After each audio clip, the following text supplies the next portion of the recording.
those nights, sexing on the beach, playing Isley Brothers in between the sheets. And now we're taking flights from London to Belize, and we're popping bottles, endless shopping sprees. Still sexy as can be. I knew you're still the only one for me. Yeah, I'm feeling lucky as can be. I'm excited for our future, but I love our history. Yeah, to the day that we first met. Let's throw back. I really wanna know. Let's throw back. Let's go back. Let's throw back. Let's go. I wanna throw back. Oh, come on now. We were making love. To the first time we let's reminisce of the whip. We were making love. Making love. Come on now. Let's throw back. Oh, all I wanna do is throw it back. That's all I wanna do. Come on now. Let's throw back, babe. I wanna throw back, babe. Let's throw back, everybody.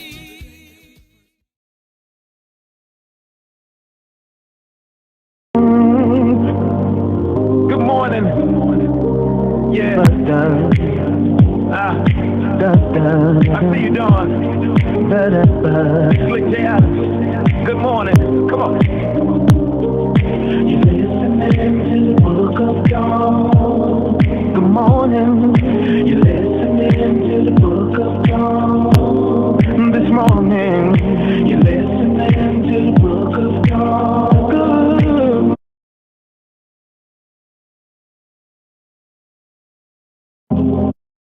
Book of Dawn. This morning. You're listening to the book of Dawn. Good morning. You're listening to the book of Dawn. Are you ready for the truth? And nothing but the truth, so help you God.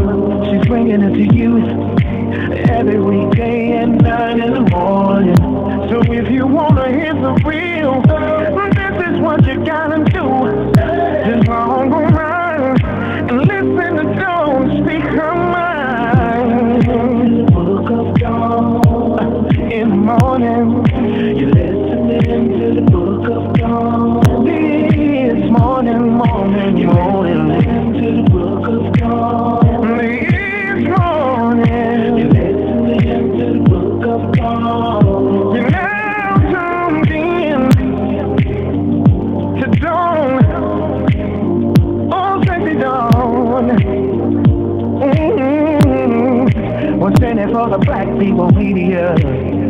Yeah, yeah, yeah. Come on, come on, y'all. I'm here, Slick. In the morning, I'm gonna have to get a verse 2. Good morning, sunshines. Good morning, nephew. Good morning, TT. Good morning, Mary Q. I like that name, Mary Q. Forget Mary J. I got Mary Q. How about that part? You know what that Q stand for? Quiet. Queen. Oh, Mary. Oh, okay, I like that. Okay, Queen, say that then. Good morning, sunshines. It's a new dawn. It's really the same dawn, but a new day. Today is February 11, 2021. Time is not gonna wait. If you have an idea, you better execute that mug immediately. It is about 15 degrees outside. I really don't know what it's gonna be because it's cold and it's flaking snow. It's pretty snow outside.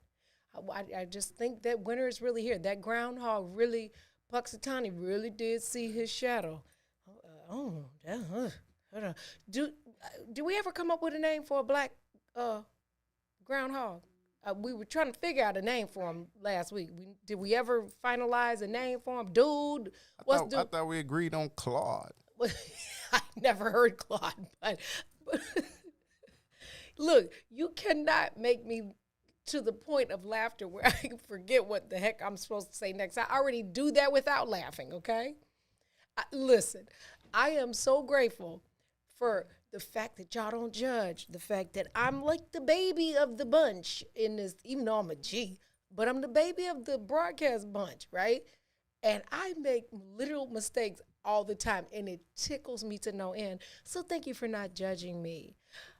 Good morning, sunshines. Thank you for sharing me in your homes. Thanks for tuning in. Please hit the share button. Share, share, share. Like. Share, and like.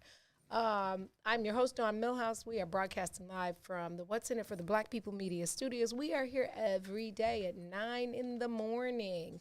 Thank you to my favorite cousin, Jeremiah Frazier, funny man who sat in for me, who always sits in for me. Like, I can call him anytime, and he's always there. For that, I'm grateful. And he's pretty good, too. Y'all like my cousin?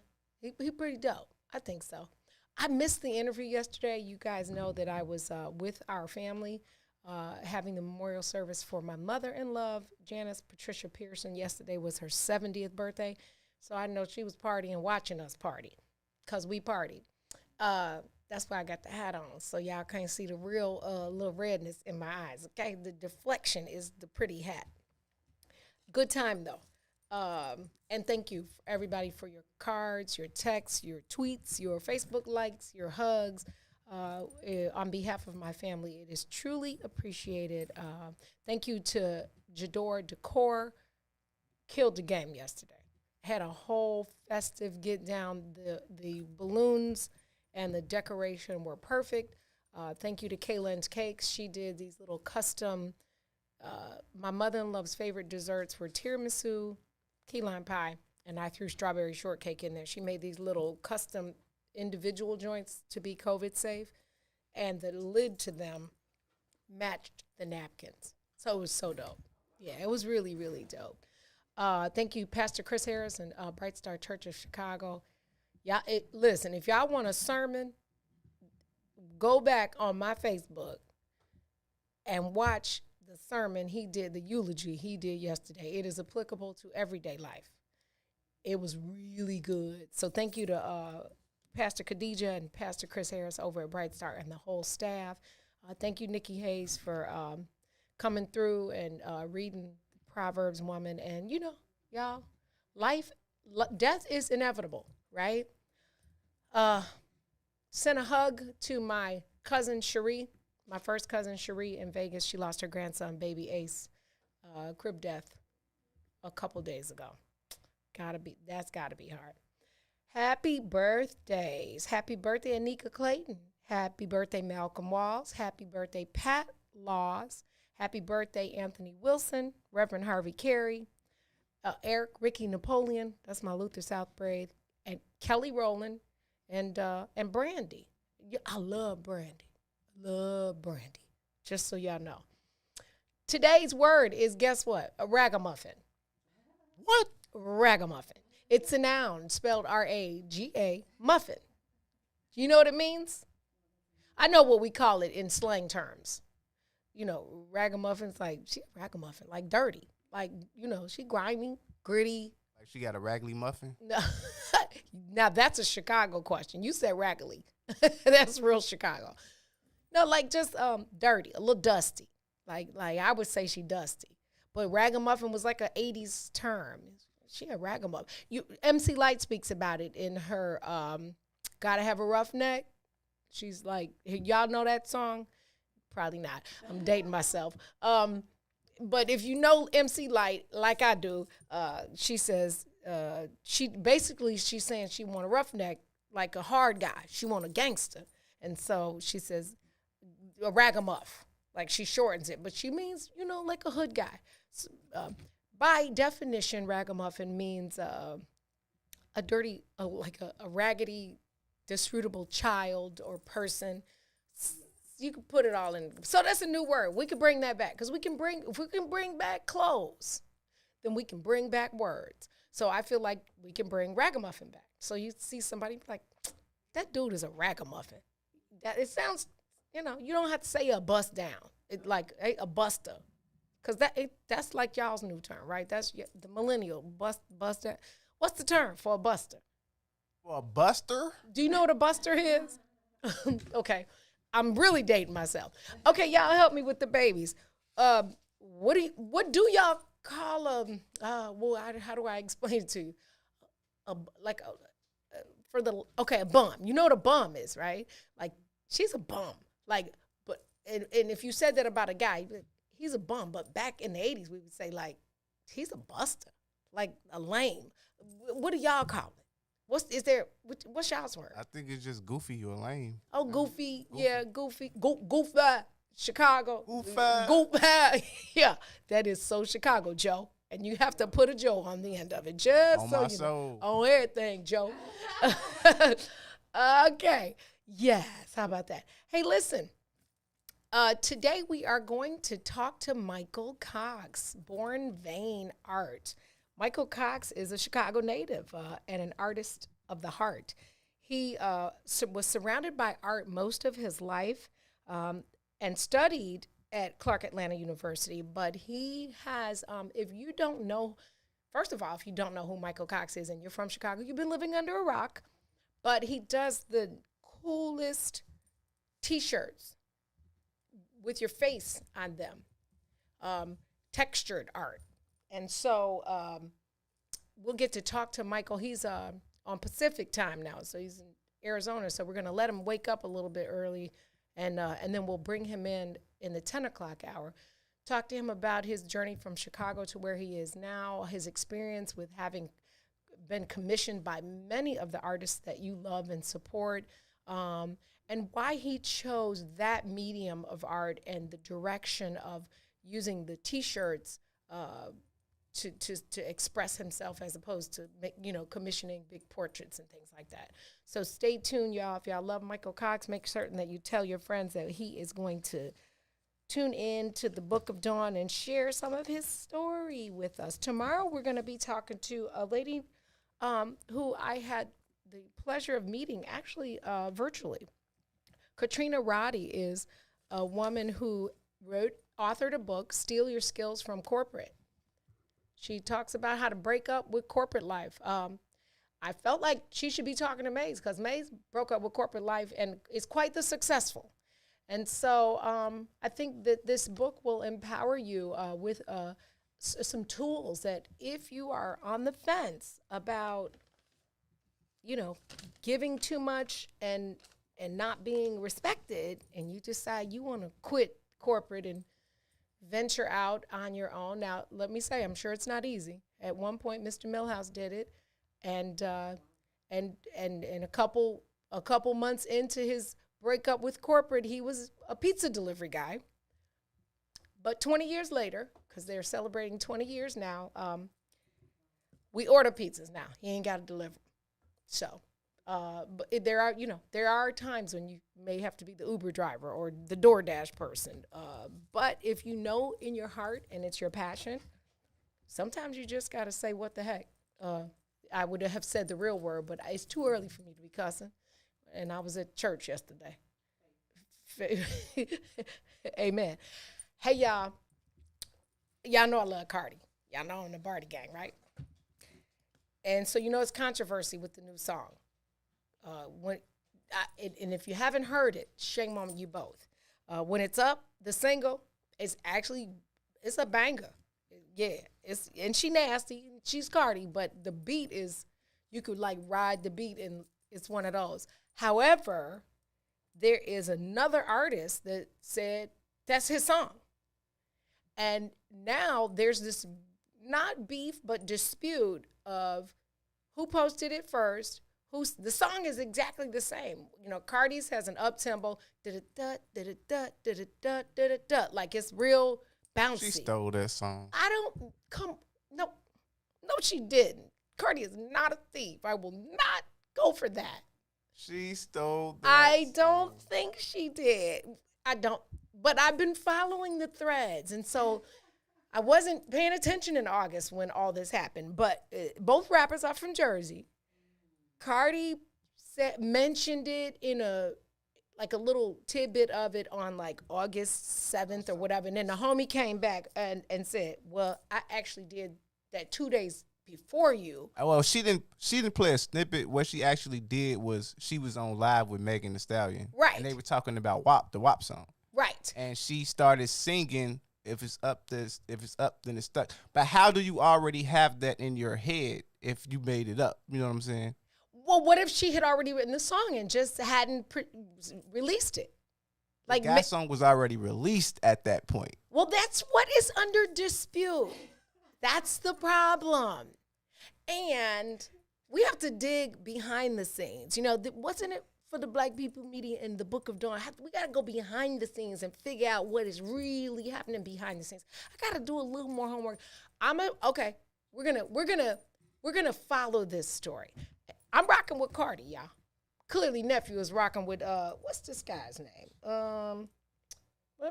I had his name somewhere. I don't even know how to pronounce it. M-I-R? Let me not say it wrong because y'all know how I get. But M-I-R is his name. You can look him up. I'm paying close attention to this. He said he did it August 6th. She said she did it August 7th. I don't know. I'm rocking with Cardi. We'll see. He like run that cash. He actually don't even care. He's like run it because she blew it. Of course she blew it up. I don't know. It's interesting. It'll be interesting to see who actually did it. That's like the chicken and the egg thing. What came first? Stay tuned. More details coming soon. Cardi, if you're listening, call me. I'll make sure you get your story told. I don't know. I'm rocking with Cardi because I like Cardi. And in my head, Cardi is my homegirl. Okay? So there. I said it. What else was I going to tell y'all today? Oh, Popeyes. Popeyes, which is, let's see. I don't eat Popeyes, but when I did eat Popeyes, I love the biscuits. I like the coleslaw, not as much as I like Kentucky. And during Lent, I like the shrimp. I don't eat it anymore. But you know they turned the world around with a chicken sandwich last year. They like the whole, or the year before last, 2019. They made a chicken sandwich and it was like food stamp. Yeah, it was little baby crack. And then I think Kentucky made one, and there was like this competition, and they couldn't even keep the chicken sandwiches in the restaurant for more than a day or so. Well, now they have a fish sandwich that they have created. Basically, they're saying it's that new chicken. Like they and it's up there. That's what they said. They said that it's a flaky flounder. Now, we gonna see. I'm gonna eat it because I eat fish. But I've never had a fish sandwich from a fast food joint that didn't all taste like frozen cod. Like so I'm gonna it's on a brioche bun. It has pickles. And the fact that they're using brioches, that's a good sign. That's a good bread. But it's going to be a little bit pricier than the chicken, like $4.50, and $4.49 or whatever. I don't know why they just didn't make it $4.50. But they said the test market was in Chicago. She had it. I bet the test market was in Chicago. It was. Well, better had. How we blew them sandwiches up. Yeah. So one of our viewers has already had it. They said not so much. Okay. I'll let you know tomorrow. I'll eat it for lunch today. The heck is she say don't do it. So yeah, y'all check it and let me know what you think about check your email. Hold on. Sorry. I sent the link. Sorry, I'm talking to Michael Cox. He's chatting me. Give me just a second. That's Uber Eats and eat him on the show. Right. Log on to it at 9 a.m. your time. Okay. Yeah, I'm back. So they said it's garbage. Okay. We'll see if Kentucky Fried follows suit. And I think those were the only two that actually were in that little competition thing. I'm sure they're hoping that it blows up because they made quite a dent. Popeye's sales, by the way, are exponentially up. They are one of the the fast food industry in and of itself during the pandemic has taken a hit, but fast food restaurants have really benefited from the pandemic because when you couldn't go dine in, and prior to many of the restaurants adapting to the takeout style, the fast food joints were the winners in that deal. So their sales are up. So I'm sure they're wanting to capitalize on that. Though, this is where I get discouraged. Oh, I have to tell y'all this funny joke. We were watching TV the other day. I don't know if it was Super Bowl or a football game. And I was sharing a Kentucky Fried Chicken commercial came on. And I remember the bucket. Like, I remember the bucket. And I said to Mr. Milhouse, man, I used to get so geeked when my mama would come home with that bucket. And I don't know that they use the bucket anymore. I think they use, like, these boxes. But that was like a thing. It was like, ooh. And it seemed larger than life. Huge, like a tub. Do y'all know what Mr. Milhouse said? You like that slave bucket? I said, what in the heck? The slave bucket? Where does slavery come into? But anyway, I just had to tell you that because when I started talking about chicken, I remembered he called that a slave bucket. Can I tell y'all this, though? Popeye's chicken, although it's from Louisiana, it hails from Louisiana. The complexion is not the same as the consumers of the chicken, just so you know. I'm thinking maybe we could support some other chicken joints as well. I'm not anti, but y'all, if y'all go in there and think it tastes good because they brown, probably not. Only the chicken is brown. Yeah. Can we take a break so I can call him? You guys, we're going to take a break. Stay with us. Share. We'll be right back. WIFTBPM.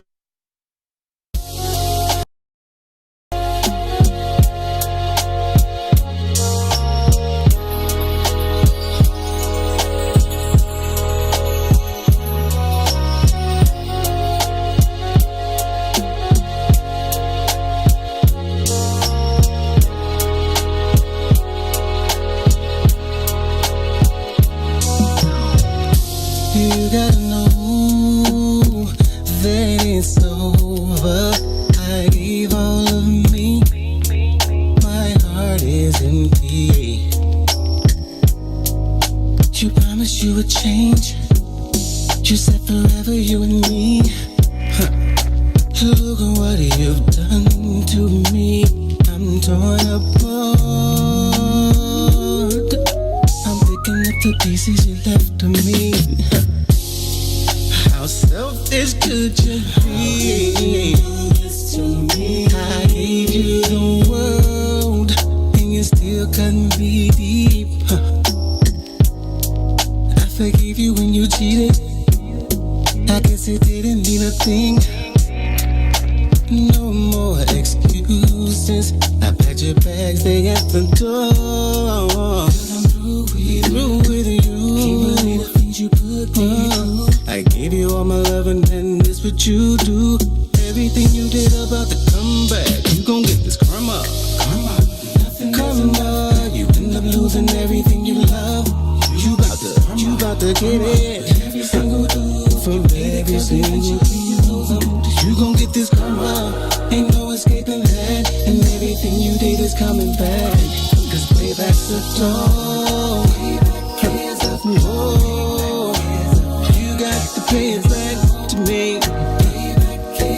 Yeah, cause I didn't deserve it.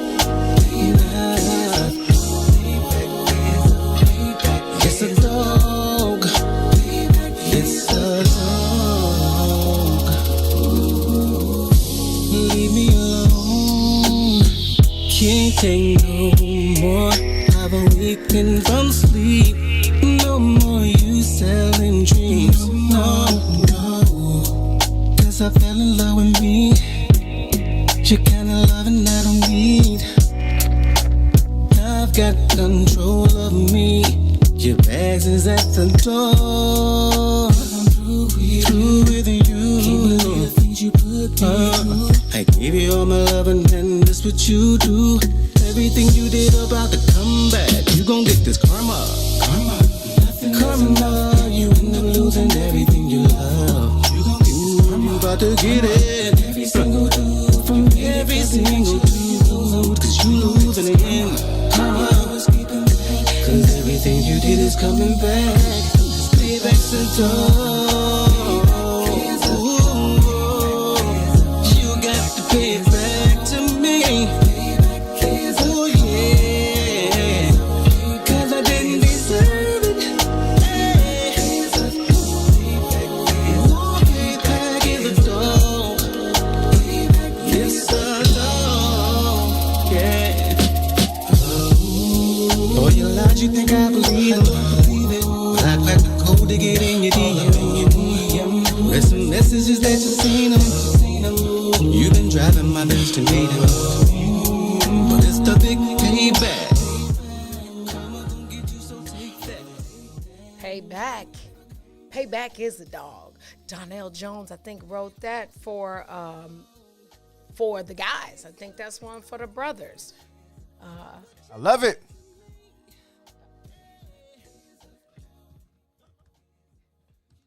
Hold on, y'all. Sorry.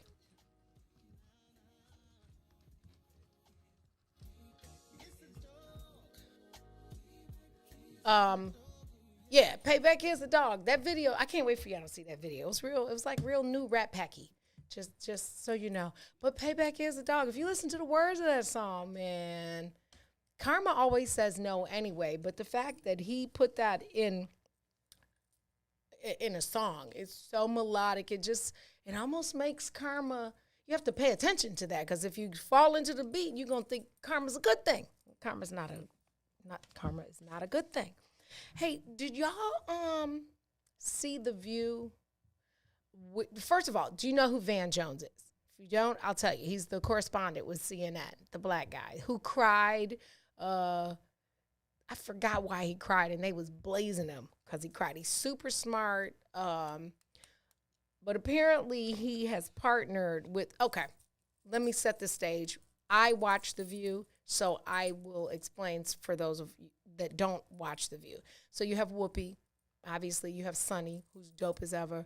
You've got, I forgot the two of the other ladies' names, but then you have Meghan McCain, the daughter of Senator, y'all know who Meghan is, right? She's like, in my opinion, naive. I know that her father was a politician, but she's a bit naive and she's a little high-strung, and she's very into her party, representing her party.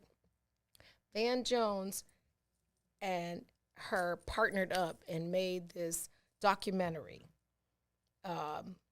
about basically attempting to bridge the gap between both sides of the aisle, right?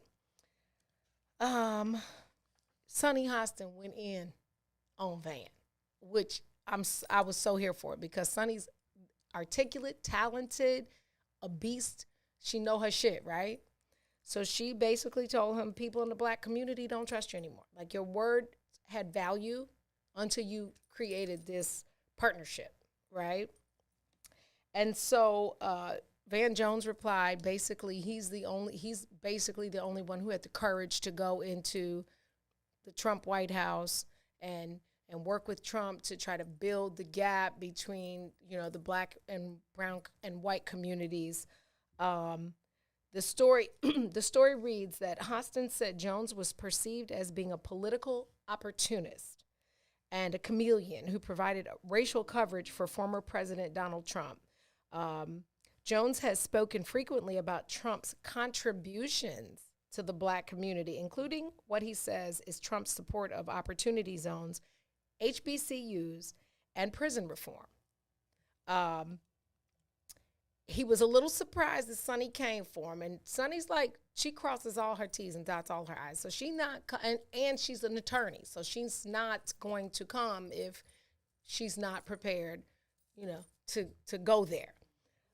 He said he doesn't feel like it's true. He added, he did acknowledge that he interacted with President Trump, and basically he and Trump had a good working relationship. That was to Sonny's point. She was like, well, black people don't trust you. Like, because what side of the fence are you on? Like, the evidence of some of the claims that he's suggesting that Donald Trump had, we have yet to be seen. Yes, he pardoned some folks. He absolutely did. But the support of HBCUs went, did I miss a news story? Because I never saw that. Like, how? Never when? heard of it. When? Like, has he ever even talked about school? And the woman, DeVos, that he appointed over education is clueless too. So I'm just like, okay. But when I tell you it was a heated exchange on The View, it was good. Y'all have to go back and watch The View because they weren't playing with each other. Like four of her co-hosts all went for him. And he really did try to defend himself, but he, I think, had already lost credibility to many, me specifically, I was kind of salty, like after the election, pre-inauguration, he did this documentary on how there was a gray area, basically suggesting that Donald Trump didn't have to leave office. And there were loopholes, there were gray areas where he could potentially stay, and the video went viral. And my thing was, here's the thing. If that is the case, why are we telling him? Like, you gonna go viral to telling a fool he ain't gotta go nowhere? I just was like, some stuff is, you know what the old people say, some stuff is better left unsaid. And if you know it's a whole fool in there, and you find a way for him to not leave, then whose side are you on, really? So now that this has happened, I kind of like roll back to that part and say, yeah, maybe he was a double agent. She called him a chameleon, but I think that's too kind. I'm going to call him a double agent. And I used to watch his town halls. I'm a little bit jaded by that. I should ask little brother Mays about that. I'm sure he probably already talked about it, but, you know, I'm late sometimes. So that, because I like entertainment, not that, but that was good. It was good. So we'll see. McCain, obviously. I wish you guys could know who the way she, you know, holds herself in such esteem, and then you would understand how this exchange just was crazy than a mug, because she basically has her one black friend, Van Jones. It's called The Reunited States. So if you want to check it out, it's called The Reunited States. It's directed by Ben Reiki, executive produced by Jones and McCain, and allegedly addresses the political and racial divide in the United States, explores ways to bridge the divisions, and started streaming a couple days ago. So you guys check it out and let me know. Let me know what you think, and let me know if he's striped, if he down, if he not down. He about the money, he about the paper, but is he about the paper in the community? Because you can't say that you're working for the community. I guess my question to him would be, show me evidence of what you're claiming. If you are claiming that there was support of the Trump administration for HBCUs, show me. And if it's provable, I stand down. Show me where the real prison reform, like, come on now. You can't have prison reform and police shooting people for no reason. It kind of doesn't go together. It's kind of like having snow and it being 95 degrees on the same day. That's just not a thing. So, I don't know. Just wanted to throw that out there. I do have a Black History fact for you. A little known one. Did y'all like the Black History facts yesterday? Did you pay attention? Are you picking up what we putting down on the Black History? Putting down. Okay. Listen, C.R. Patterson and Sons Company was the first Black-owned automobile manufacturer in the United States. The company was initially began by a former slave and his eldest son, who took the family business to a greater height in the early 20th century. Did y'all hear what I just said? I said a mouthful. We love cars. C.R. Patterson and Sons was the first Black-owned automobile manufacturer in these United or divided states. Okay? Charles Richard Patterson was a former slave who escaped captivity in Virginia, then settled in Greenfield, Ohio. Patterson worked as a blacksmith for various local horse-drawn carriage companies and became friendly with white carriage company owner J.P. Lowe. The pair went into business together in 1873 and maintained a successful business relationship. In 1893, just 20 years later, Patterson split with his partner and began C.R. Patterson and Sons. The company enjoyed success, but the automobiles industry's evolution impacted the horse-powered vehicles that Patterson specialized in. Did you even know that was a thing? Did y'all know that horsepower? Y'all not? Okay. Just making sure you're paying attention. After Patterson died in 1910, his son Richard took over the family business. The younger Patterson, who was the first Black football player at Ohio State University, so they like a family of firsts, okay, debuted the company's first Patterson Greenfield automobile. The car sold for $850. Dang, I wish I could have copped that. I spent $850 on my face wash the other day and almost fainted. I was like, you know how you putting it on the counter and you like, I'll have the odds. I'll have the odds. And then she says, it's going to be, you don't want to take it off? Oh, okay. Sliding the card like this. Okay, go ahead. In my Horseshack voice, go ahead. But yeah, that one took me out. I was like, dang. It better last me about 35, 40 days, because that's a car note. Face care is a car note. That's a lot of bread. That's a lot. $850. Anyway, I bought two of those.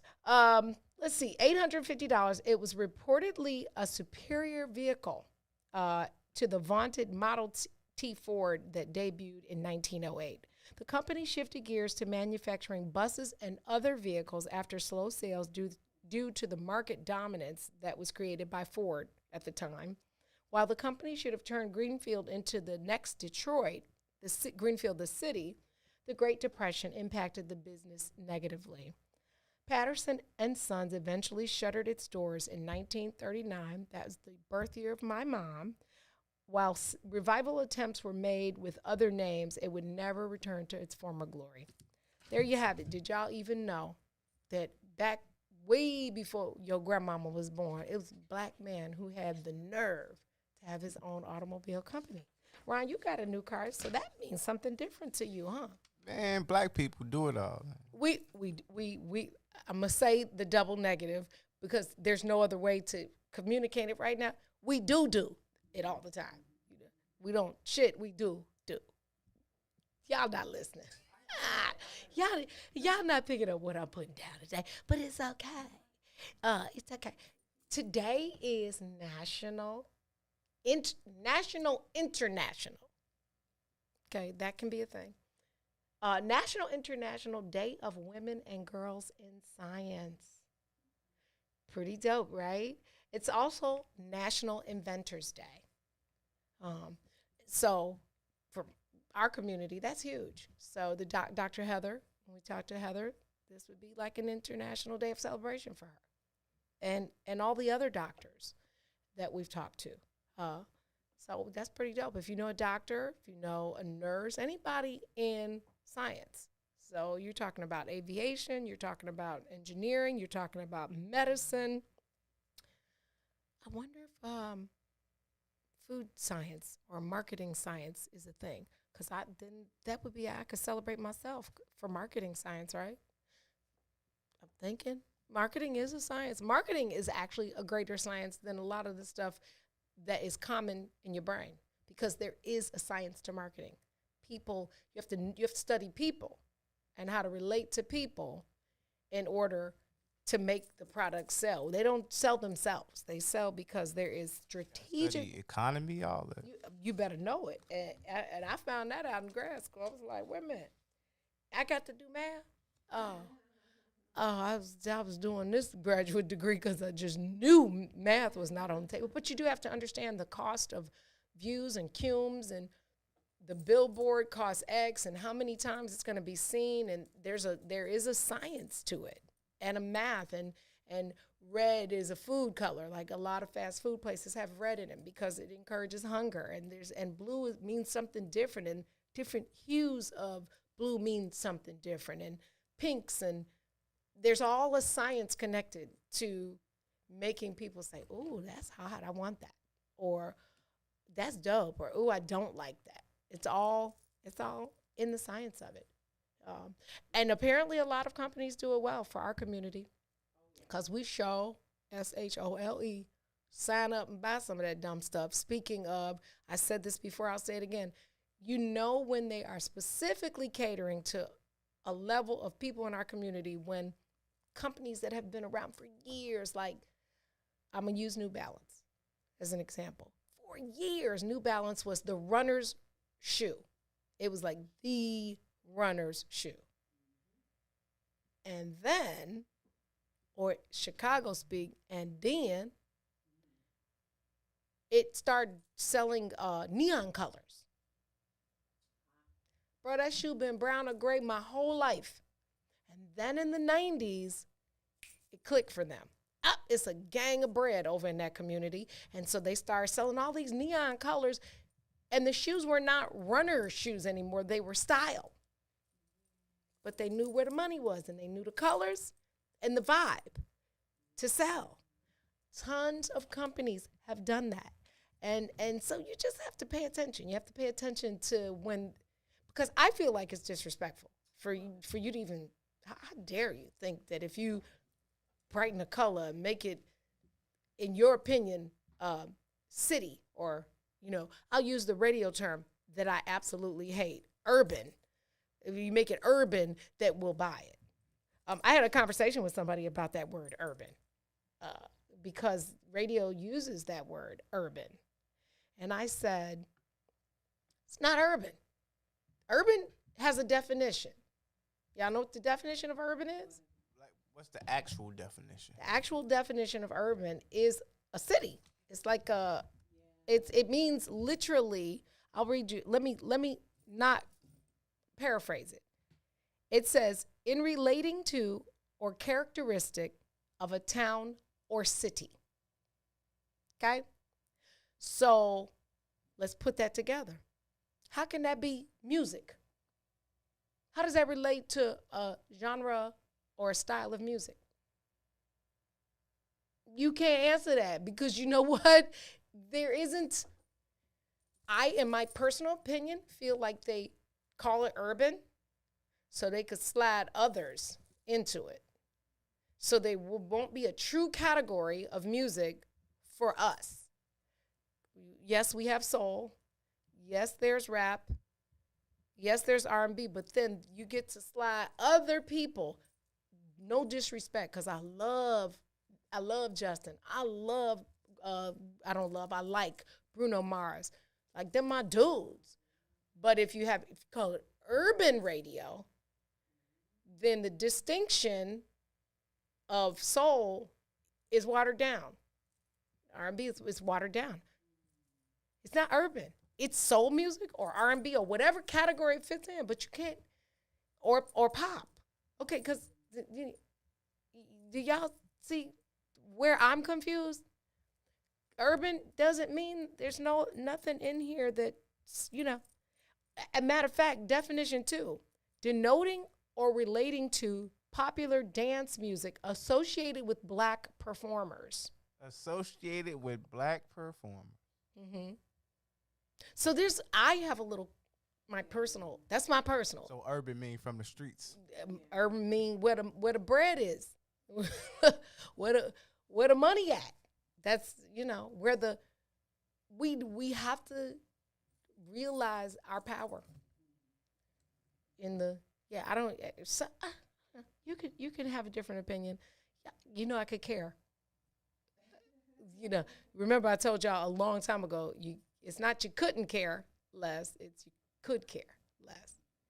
Because if you couldn't care, then you just it's like saying but. You just killed the first word. I don't know. Share your opinion. Tell me what you think. Would you like to be, you rap, you're a performer. Are you urban? I'm strictly rap. I'm Okay. a rapper. So if somebody put you in the urban category, how would you feel? Look, I don't even like nobody titling me. So I Facts. just tell them like, yo, don't label me. Yeah. That's super facts. I don't know. I guess they would put us in that category. It wasn't it for the black people. We definitely. We're urban media. Nah, we black. Black, whatever that song is, okay? Yeah. We are what we are, that part. Happy pre-birthday to Ruthie. I can tell her happy birthday again tomorrow. Y'all know it's sister's birthday. You think she gonna take the day off? Do we get paid birthday holidays around here? No. Hey, no. We're gonna have to put that on the agenda. Talk to boss lady Tennille and Mace Jackson for paid birthdays. I vote for paid birthdays. Y'all in with me? So it's 3 of us. If we can, how many do you need to make a quorum? How many total do we have? We have to count it up. We have to count up all the hosts and put a vote on the table for paid birthday holidays. Yes. Days off paid. Now that's what I'm talking about. By the way, speaking of, today's Thursday, right? So I remember today that I'm not done until noon, unlike the other day when I was Audi 5000. I had so much to do that day. I was already in the next place.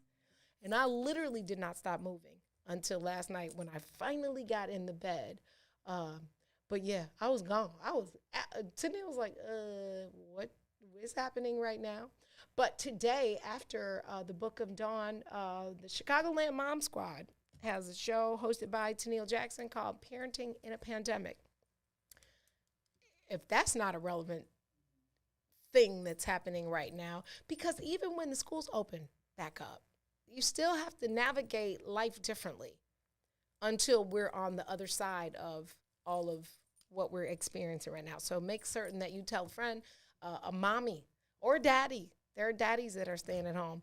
Parenting in a pandemic is non-gender specific because everybody that has a kid is a parent. Side note, let me digress a little bit. You know what also irritates me? That's that shit I don't like. That's what I'm going to call something. I have a segment called That's That Shit I Don't Like. I hate when parents who are not married, we have a child together. Me and you have a child together, nephew. And you have the child for the day. And a guy or the woman refers to it and says, I'm babysitting. No, you're not babysitting. I can't stand to hear that. Yeah, my homie said that all the time. I always tell him, bro, you're not babysitting. You're not babysitting your own child. That irritates my whole soul. I'm like, how you babysitting your own, whether you are married to the mom or not, you're not babysitting your own child. I mean, it just doesn't go together for me. Like, you baby, what you doing? I'm babysitting. Is that your baby? Like, because, I don't know. I guess we should let's look up babysitting. Maybe you can say that. I'm still not going to like it even if I'm wrong, but I'm going to look up the definition while I would look. The immediacy of technology, a babysitting definition. There isn't even a definition. Is there a definition? I don't think so. Let's see. Oh, here it is. Okay. Oh, yeah. So I'm right. The care of a child or children while their parent or parents are out. So there you go. You cannot babysit your own child. I thought I was right. I just, yeah. I think that's a guy thing for the most part. No, I lot of girls say it too. Youngins say it. You know what else is some shit I don't like? Whatever happened to going to Carter's and buying your baby stuff with airplanes or bunnies on it? Why do all these children have Burberry shoes and can't talk? What the? I mean, buy what you can afford. But if you live with your mama and your baby is 1 and don't know her alphabet, but sharper than a grown woman with a real job, a house and a car, what did Dante say? Some ain't right in the milk. Priorities, peoples. Like, that's fly. My kids had a lot of clothes, but and I did spend money on things that I thought were dope, but never will you go in their closet and not see just, let them be a kid. Let them be a kid. Give them, yes, you have dress up shoes, Spider-Man. Please put some light up shoes on the babies, and please let them have a truck or an airplane. Yes. Am I a sneakerhead? Yes. Did my kids have sneakers? Absolutely. But they also had like just little regular sneakers. They did have the light up because those make you go faster anyway. The light up shoes make you run faster. I believe that. I do believe that. I told you Donnell Jones' little boy had on some light up sneakers at the video shoot. And I was like, oh, you can run fast. No, you run fast. You run real fast with that. Burberry shoes that they gonna wear for a day and they don't know their name. I'm not signing off on that one. Sorry. So I'm not talking about you. I'm talking with you. If that shoe fits, no pun intended. Yeah. So let's do this. Let's take a break. Let's check on Michael Cox, Born Vain Art. If you haven't looked him up, Google him. We're going to listen to, this is all about the music. This is the music show. This is where you get all your new hits on the What's in It for the Black People Media broadcast system. I am Dawn. Stay with me. We're going to talk to Michael Cox shortly. We'll be right back. WIFTBPM. The Chicago Legal Network is the collaboration of attorneys that concentrate in many areas of the law most needed in Chicago neighborhoods. The CLN lawyers focus on personal injury, criminal defense, and other issues. The CLN lawyers all average over 20 years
one of a kind, hand painted wearable art style, 3-dimensional, and has, been in the presence of the Big O, who, is like my little broadcast idol. He is, can you hear me, Mike? Absolutely. Okay, cool. We are going to chat with him, but y'all know at 10 o'clock, I give a joke. And so we decided, well, I really didn't decide, they did, and I thought it was a great idea. I'm going to tell 2 jokes, but Michael, one of them is going to be for you, because I have the best, dumbest jokes in the world, okay? Uh-oh. So, yes. So, first joke. When is a joke a dad joke? This is good. I like this one. It's good. You guys are going to laugh.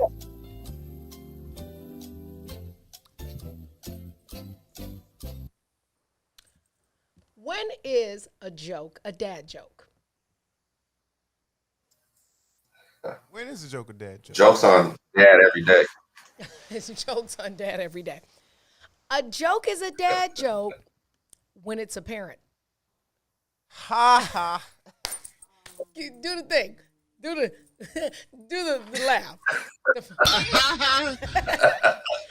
Okay, joke number 2. Have to give you 2. What do you call a boomerang that never comes back?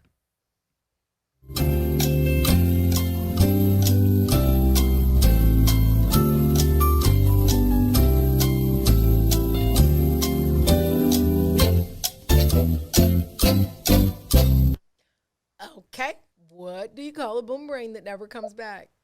This is so simple. If you don't get this, guys, a stick. Hey, listen, don't hate the player, hate the game. Them good jokes, y'all just don't get it, and you be mad because you don't get it. Don't hate Anyway, Michael Cox, thanks for getting up early in Arizona and joining us. I would love to share you with the people that may be under a rock or not from Chicago or who don't know who you are. Chicago native, 3-dimensional art. Let's get right down to it. When did you know that art was your passion?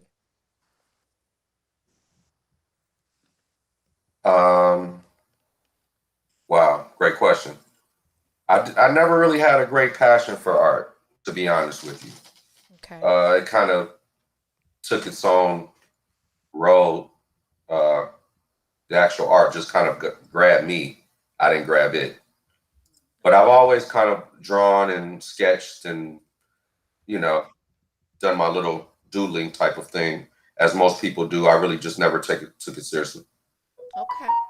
And to be a little more detailed, I think art. Go ahead. I'm sorry. No. Go ahead, Mike.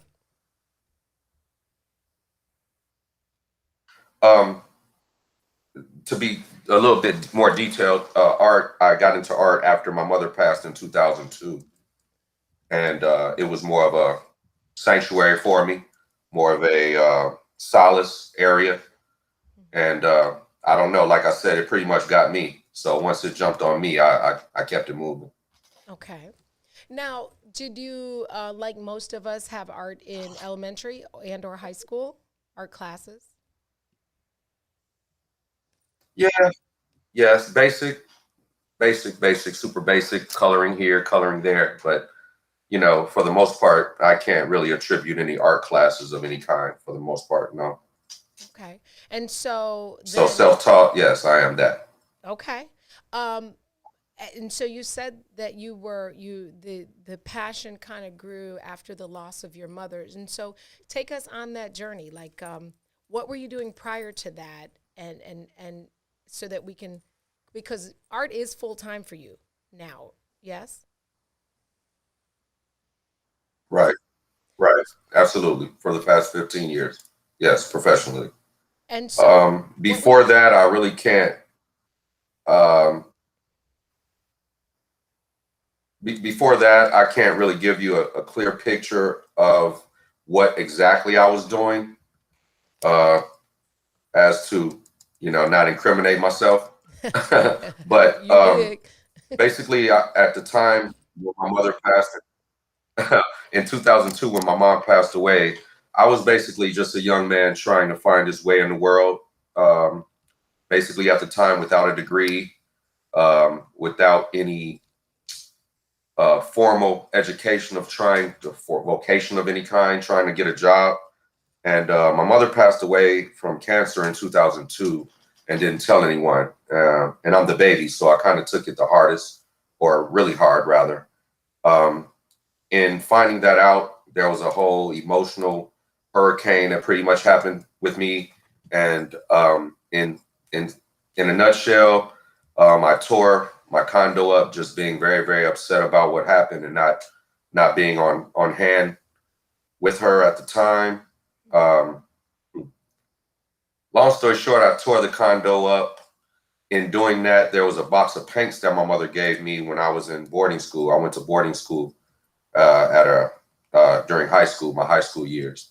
And in a care package, there was a box of paints with 5 different mediums of paint, which is what I use right now to this day. Long story short, I tore the condo up. There was paint all over the place. I left to go to Chicago for the funeral, and I came back about 2 weeks later and was completely oblivious to the fact that I tore the condo up with the emotional state I was in, obviously. And when I approached the condo and I noticed the paint that was on the wall, it was like 90, 95 to 100 degrees that summer in Atlanta. I was in Atlanta at the time, and the paint dried on the wall, very, very similar to how my paint looks right now. So I use 5 different mediums of paint, and it turns into a 3D effect. And I can't tell you how it was created. I just know that it was created through that paint. Okay. And so that's actually really inspiring, because when you, after just attending a service for my mother-in-law yesterday, the birth of something new through your pain. And we always say that there's like a lesson in the blessing, a blessing in the lesson, and that passion comes from, and purpose comes sometimes when you think you're at your lowest. As the baby Absolutely. child, as your mama's baby child, she thought she was protecting you, and really maybe what she could have been doing is giving you room to do what you now do with passion and love. I agree. I think I was forced into it by, again, the pain and the sorrow I felt at the time. I was pretty much feeling at the bottom. There was a stage play depicted about my life recently, about maybe 2 years ago, at the DuSable Museum in Chicago, where they told the story of the day my mother passed away, for the most part, and how the spirit guides basically kind of moved into my space and directed me, because I had absolutely no direction at all. And I just attribute it to that. I really attribute my skill set and success, per se, to that painful day. And a lot of times when I'm actually doing the t-shirts, it brings me right back to that same day. And it takes me probably maybe 5 to 6 hours to complete one shirt. So imagine me doing thousands of shirts and feeling the exact same way I felt in doing the first shirt.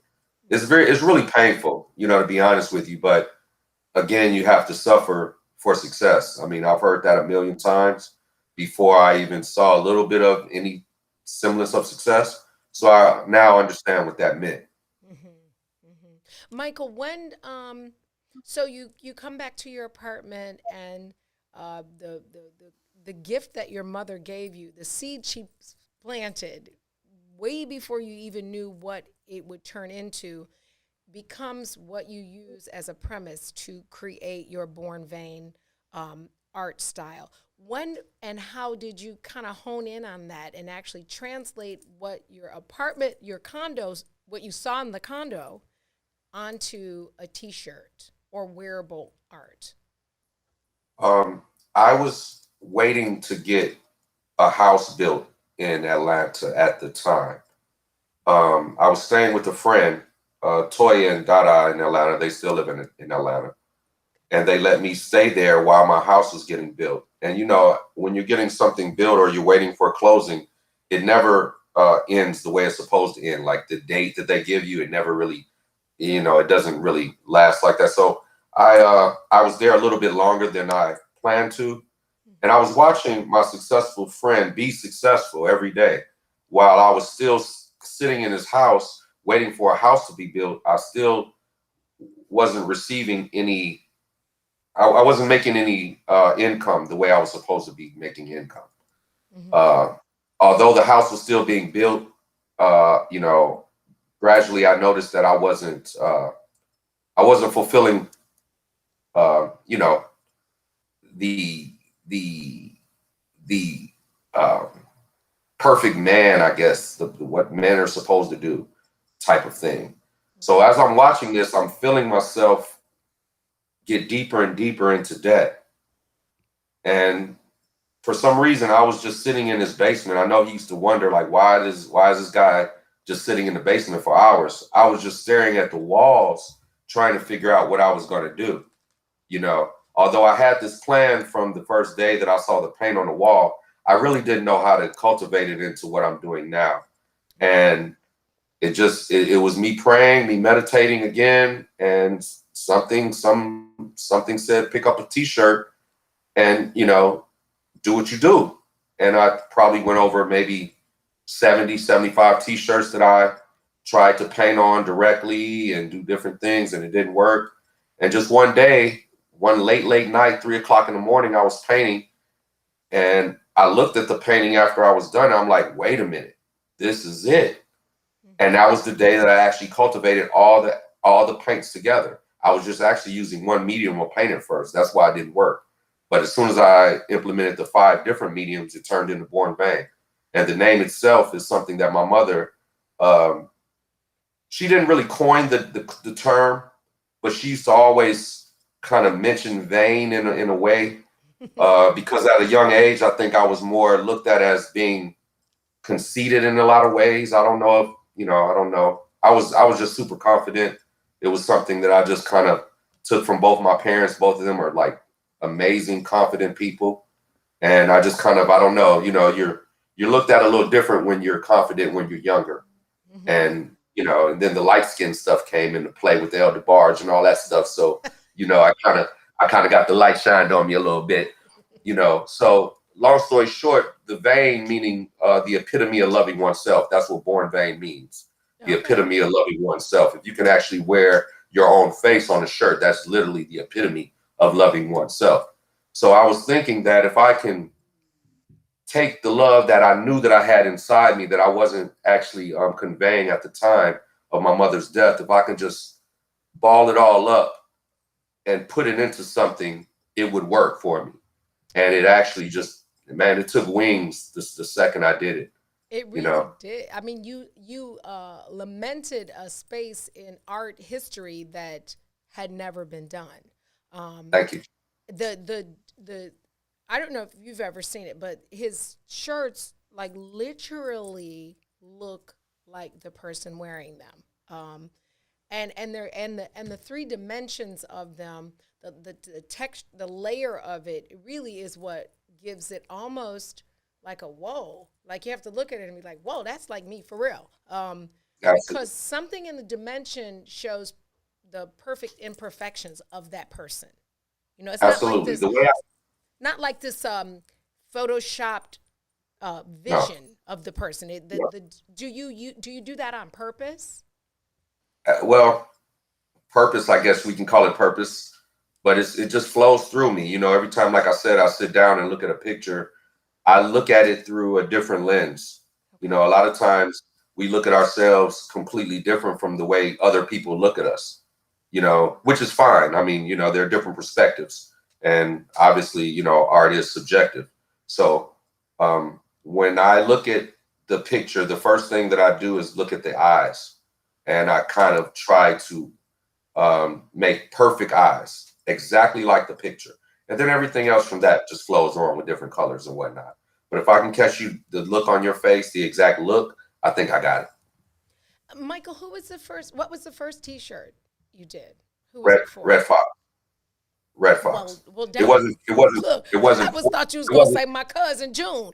No. It wasn't for Red Fox, but it was of Red Fox. Okay, because I'm like, sheesh. Okay, so Red Fox. Why Red Fox? You know, before, when I was young, maybe I guess seventh. No, I'll say even fourth grade, fifth grade.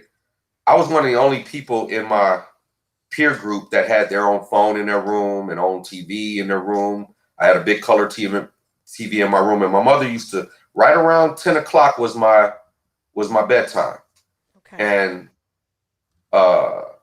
Sanford and Son used to come on at like 9:30. So it was almost like that was my every night going to sleep type of thing. And I used to always hear my mother, okay, turn that TV off. And I wouldn't turn the TV off. I would put a cover over the TV so you wouldn't see the light coming from my room. But I would just sit in front of the TV and crack the hell up. He was just one of my favorite, just people of all time. And it just kind of stuck with me, the way he acted, just the way he moved. And that was just one of my first muse in art. Definitely. I do it to this day. That's actually my signature piece. Okay.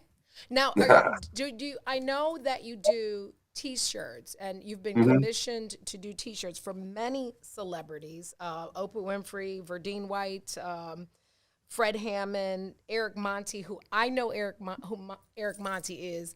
These youngins that I'm with don't, but Eric Monty is the guy who created Good Times. Like that, he's the and Sanford and Son. And Sanford and the Jeffersons and all of those things, yeah. Yeah, and a Chicagoan, just so y'all know. Absolutely. That's one thing I stay true to is my Chicago roots, and I try to, from the very beginning, with Ernie Banks and Oprah, I try to show the greatness of what comes out of our city. That's important, and often people that are at your level of success, we tend to forget a little bit, get a little forgetful, and need the whatever ginkgo biloba, but you definitely stay true. You've also worked with Bobby Brown, Dwayne Wiggins, and so how does that? I mean, I've seen countless T-shirts. I think you did one for MC Light. I'm sure there's way more that I'm not saying, but when you did your first Red Fox, and then what was your first commission piece for a person that was born vain and wore themselves on their shirt? When I first started, I did a lot of free shirts. My shirts were $30 when I first started, which was 15 years. Well, I started in 2005, the actual first day that I made a shirt in 2005. Okay. The first celebrity that I commissioned a shirt for was DJ Hurricane, Beastie Boys DJ. Great friends with Run DMC and all of the greats. He's a pioneer and a legend. And I didn't even know who he was. I worked at JR Crickets in Atlanta as a server, and the owners noticed that I had some pretty great artwork. I would come in with the shirts on before work, and they actually asked me to put the shirts up in the restaurant. So it got to a point where I was making more money with the T-shirts in the restaurant than I was serving, and like I said, DJ Hurricane saw the shirt and asked to commission one of Jam Master Jay. And that was actually the first celebrity. I don't really remember the first person who actually got their shirt, their face. Because again, when I was beginning this journey, a lot of people didn't believe in me. A lot of people didn't want to support or anything. And I understand, I get it. Like I truly do. But it kind of taught me how to treat people. When I see that they're really passionate about what they're doing and on the grind, it makes me really want to, be a part of their movement as well. So it taught me a lot. And after that, it's probably over 200 epic celebrities, including George Clinton. I mean, the list goes on and on. Yeah. Let's stay there for a second, because often when you have a passion, you have a purpose, and you are an artist, whether it be a singer or a musician or in your what you do, and you don't get the response or the support of the people that you in your mind thought would be the most supportive, Right. where do you find the stick to it in that when you are disappointed by the people that you think are going to support you the most? Well, that's the first step. You can't formulate your thought process on people that you know, first of all. The majority of people that are owners of Born Vain, I don't even know. I've never met. So I can't attribute any of the greatest of my friends to be biggest supporters, other than my best friend, Michael Moore. He's been my best friend since we were probably in 4th grade. And he's been probably one of the biggest supporters I've known. But outside of him, and of course, you know, my friends now have jumped on board, but at the very beginning, not many people rocked with it. You know, it was mostly people that didn't know me, you know. So I think that's kind of how things go. You know, I took Damon John's book, the owner of FUBU, or one of the owners of FUBU, and read it back to back, cover to cover, probably 12 times. And, you know, I'm a firm believer of creating your own and not being a follower or not trying to take someone else's idea, especially as an artist. When I see a form of art that I think that's creative, I try not to put my mind on it, more or less, because I want to do my own thing, you know. Mm-hmm. But anyway, Damon John's book stated how he pushed his brand FUBU in presenting it to LL Cool J, and LL Cool J was actually the face of FUBU and made him famous. So I thought that process will work for me in respects to where all I need is to put one Born Vain, and people still say this to me, and I laugh to this day. It's only about the right person that has the Born Vain on, which is right. But I used that concept, and I won't say it didn't work, because obviously, you know, people know me for the t-shirts, but I'm still not where I want to be specifically, you know, in respects to just a brand and having endorsements and things of that nature, sponsorship. But it did work for me. It worked a little bit bigger for him, you know, but it worked good for me in my own way. So now it's not just a LL type of person that has it, but it's over 200 and some epic celebrities, you know. So I feel like I've done that part, but I have to do other things in other spaces to be where I want to be, you know? Yeah, yeah. And I'm sorry. Thank you to you. I didn't get a chance to thank you for giving me the platform to speak to you and introduce me to all your followers. I appreciate that. Well, Michael, I appreciate you agreeing. And Thursday we kind of do it for the culture and what your life story and your art is for the culture. Like, you don't do that to satisfy yourself. Does it pay bills? Yes, but it really is for one of the things that is rarely taught in school or even paid attention to. You mentioned, you alluded to it a little bit earlier. Sometimes we don't pay attention. I actually had great art classes. I went to private school. And some of the things that I experienced in art class, I mean, obviously I'm not great at any of them. I can't draw a stick figure, but we did like, you know, you color on a crayon on a white, board, and then you put black paint over it, and then you can write words or picture, whatever that's called. Like, I had a phenomenal art experience. We did like wood carvings where you had the little thing that almost took my thumb off, and you carve a face into something. But everybody doesn't have that experience. And then, but sharing what art is and how important it is to us as a people is something that got lost. I don't know many kids that come home and have an eagerness, oh, I want to be an artist.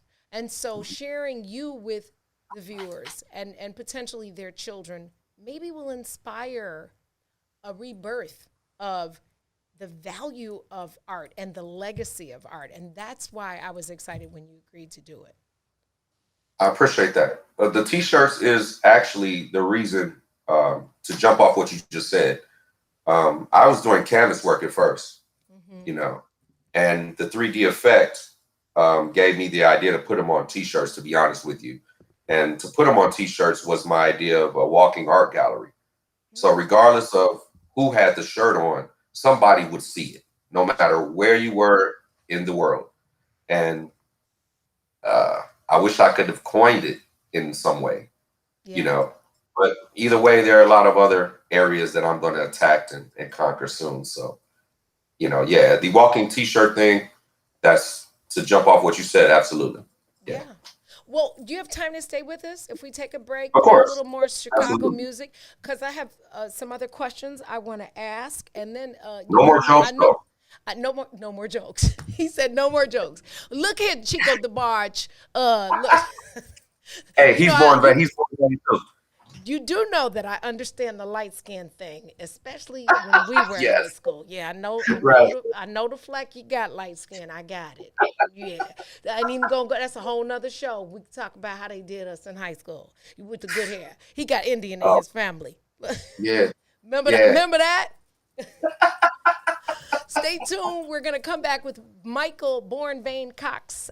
If you don't know who he is, you can Google him. It's a lot of articles. You can do that little research while we take a break, pay a bill or two, play some Chicago music, and come back with Michael Cox. We'll be right back. WIFTBPM.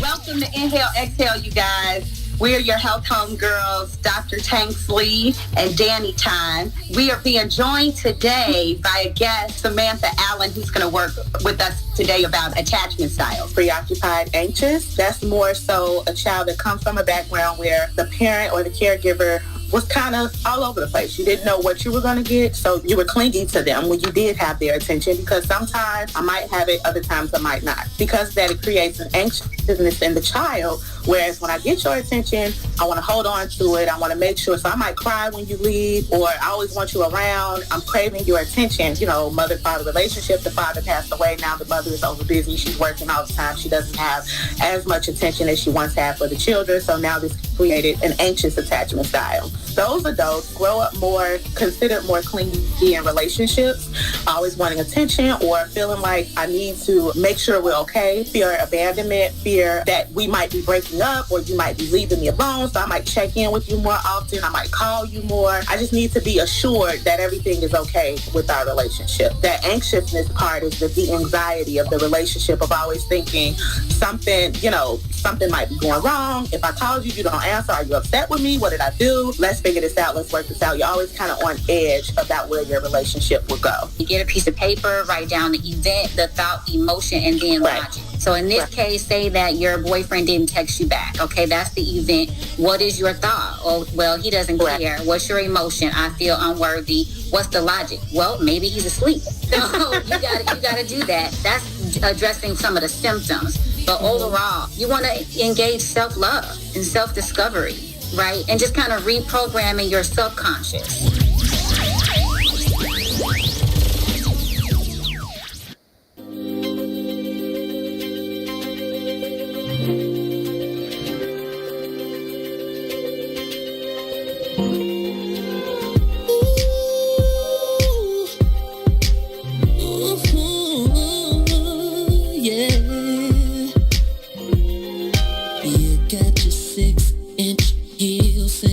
Looking fabulous, got my necktie, matching cufflinks. We so classy.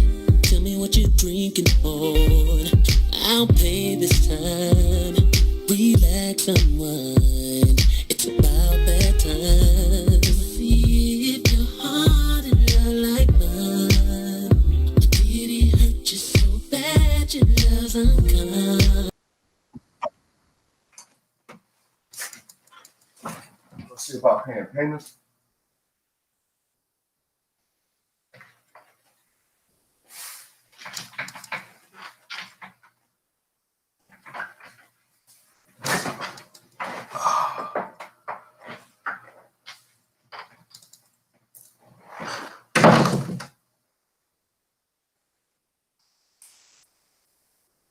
Sorry.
think he can hear us.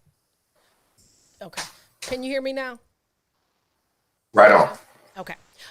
Michael, what role do you think art plays in our current society? Art plays a huge role, just like music.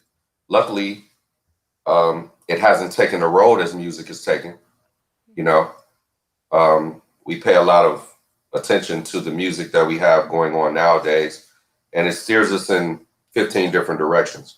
You know, art comes up every time something happens, politically or otherwise, and it gives you a different view. So art plays a huge role. I don't think that is paid much attention as music is, as I think it should be. But you know, Art Basel in Miami, there are a bunch of cities that pay, and even Chicago pays homage to artists. So I can't say anything bad about what's going on, but I would like art to be a little bit more on the forefront. Mm-hmm. I was thinking about art. I was talking to somebody the other day about STEM versus STEAM and how it was important to integrate art into STEAM. And one of my guests said that art is design.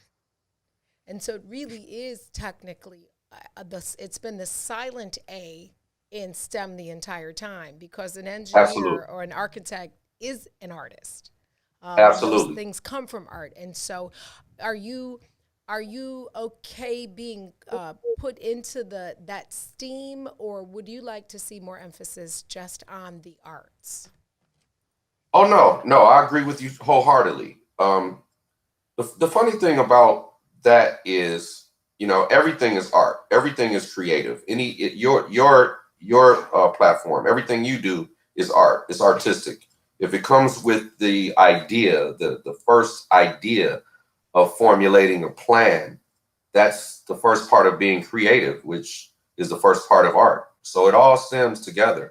It all works together. There's art right behind you. You know, there's art everywhere. You know what I mean? So yeah, I totally agree. And I think that more money should be put into creative spaces for people to grow. Michael, what would be your dream commission? Who would that you've worked with so many incredibly popular people, but if there's one person that you have not worked with already, what would be your dream? Yo, I got a call from, who is that person? Yeah, that's a great question. They're all gone now. They're all gone.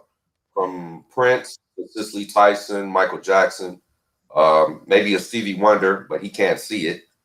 You know, there are a number of different people that I hold dear in my heart that are actually still here. But, you know, when it comes down to the greatest of ease and the people that really kind of gave me that power, they're gone, or I've done them already. The Minister Farrakhan, like you said, Oprah, Ernie Banks, Earth, Wind and Fire, George Clinton. I mean, Frankie Beverly, Roy Ayers. I probably hit the gambit, you know. So I'm proud of who I've done so far, but in respects to who I would love to do, I don't have a dream person at all. I actually would like the world to see it a little bit more.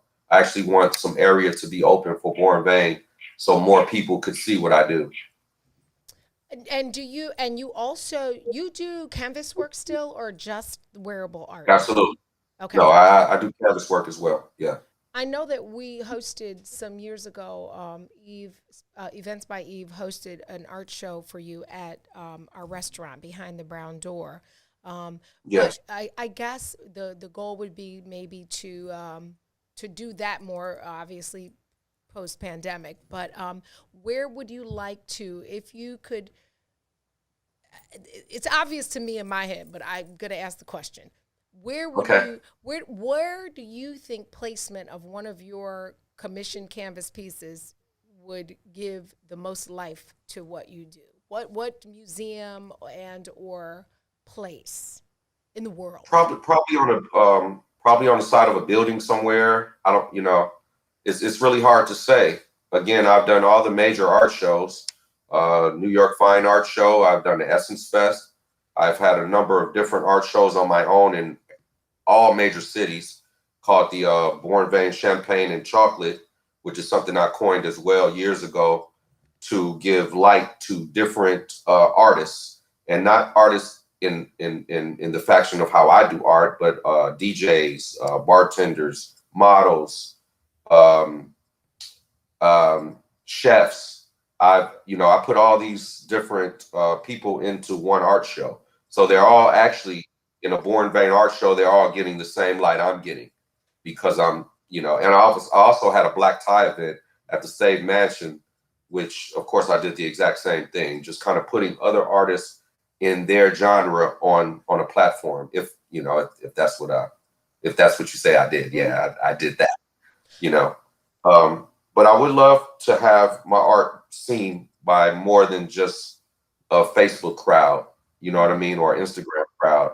I would like it to be kind of pushed into a different direction. It's really hard for our people, and I'm not putting any darkness on our people at all, because if not for them, I wouldn't be in the place that I am. Mm-hmm. But what I have noticed is when someone of my nature is really, really trying to bust through those doors, the people that are actually the gatekeepers don't really want to see that. They kind of pick and choose who they want. And it all comes down to the butt kissing part of it. And I'm just not made like that. So, in a lot of ways, I feel like if there was an area or a platform like yours that can push mine on a regular basis, hey, I'm all for it. Yeah, like I said, for the culture, I think that we are duty bound to, it's really at the end of the day, if we don't share it, then the platform is not worth having, in my opinion. And so, Absolutely. It was a gift to me from Maze to be able to do it, and and for me, I'm obligated to share who Chicago really is, and no disrespect to any of the more known people that we've had and or will have, but if we don't show the true reflection of who we are from our own town, then people will Absolutely. Just keep pilfering us and ignoring us, and we'll keep shopping and not recognizing our own. And that I feel like that we owe each other that, to be very honest with you. And like I said, this show is a product of somebody who said, you know what, this ain't what you do, but I want to give you the opportunity, and I'm going to do everything I can to support you to be successful at it. And so, really, I can't really, we talked to Wack a couple weeks ago. And I call Wax Sensei. He's actually my sensei. He is. Yeah. I learned a lot from Wack. I got to give Kevin Williams a big shout on this show. He has been very, very supportive of my art, and just as a friend, he's given me a lot of game to go on, a lot of lessons, a lot of pitfalls to look out for. I mean, that guy is very special, very, very special artist and very special person. Thanks, Wack. He really is. I met Wack, obviously. I'm dating myself for real now. In the 80s, we had a car wash, and he did my doors at Sparky's. He airbrushed them, and that was way before airbrush was a thing. And he literally airbrushed cars on the car wash doors. So I've been there before. I got my car washed a couple times over there. Over at Sparky's. And I was actually washing cars, which is why I can barely go to a car wash now, because they don't do the real, you got to let the window down, dry the top, vacuum. You got to clean in the door jams. And I'm at the car wash that ain't y'all. Right. you best believe if they didn't clear my door jams or any of that, I'm going to pull it on back around. You better know. And here's the thing: do not wash my mats and put that wet mat in my car so they'll be funky in there. The car wash, when I come, they just damn, here she come. Yeah, because I have I'm gonna need you to do better. And then the cup holder, did you clean that? I'm literally that woman. They got 9 cars behind me. I'm like, whoa, what you? I didn't. It should take longer than this to do a car the right way. I'm just telling you, and I wash it my damn self. Just give me the thing. I do it myself. So a question I've never asked that I think is actually interesting. If you had a superpower, what would it be? Oh, wow. Uh, Probably to read minds. I think I would be. I think I would probably be a billionaire right now, and I think I've, in all ways, in a lot of ways, being just kind of doing this in. I hate to use the word hope. I don't use the word hope at all, but in anticipation of something great happening. Most times I don't. That's cool. I'll take that. I don't know I don't know. Ron, if you had a superpower, what would it be? Nephew, what would you do? Probably like, I don't know, telekinesis or something simple. Same thing, huh? Right. Telekinesis, that's like moving stuff with your mind. You gonna move. Yeah, right. You gonna move. You play trick. Your mind play tricks on people, huh? Yeah, you're like, where's that? No, it's right now. Yeah.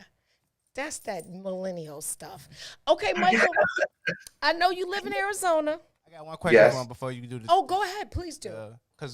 Okay, so you were saying like when you first started off, you didn't have much support from like close family and friends. Right. How did you deal with that then, and then like how do you deal with them now? Like now that you're successful, like those people who weren't really question. supportive then, how did you deal with them during that time, knowing that they were so close to you, and like what is your relationship with those people now that you are successful? That's a great question. Great question. Yeah.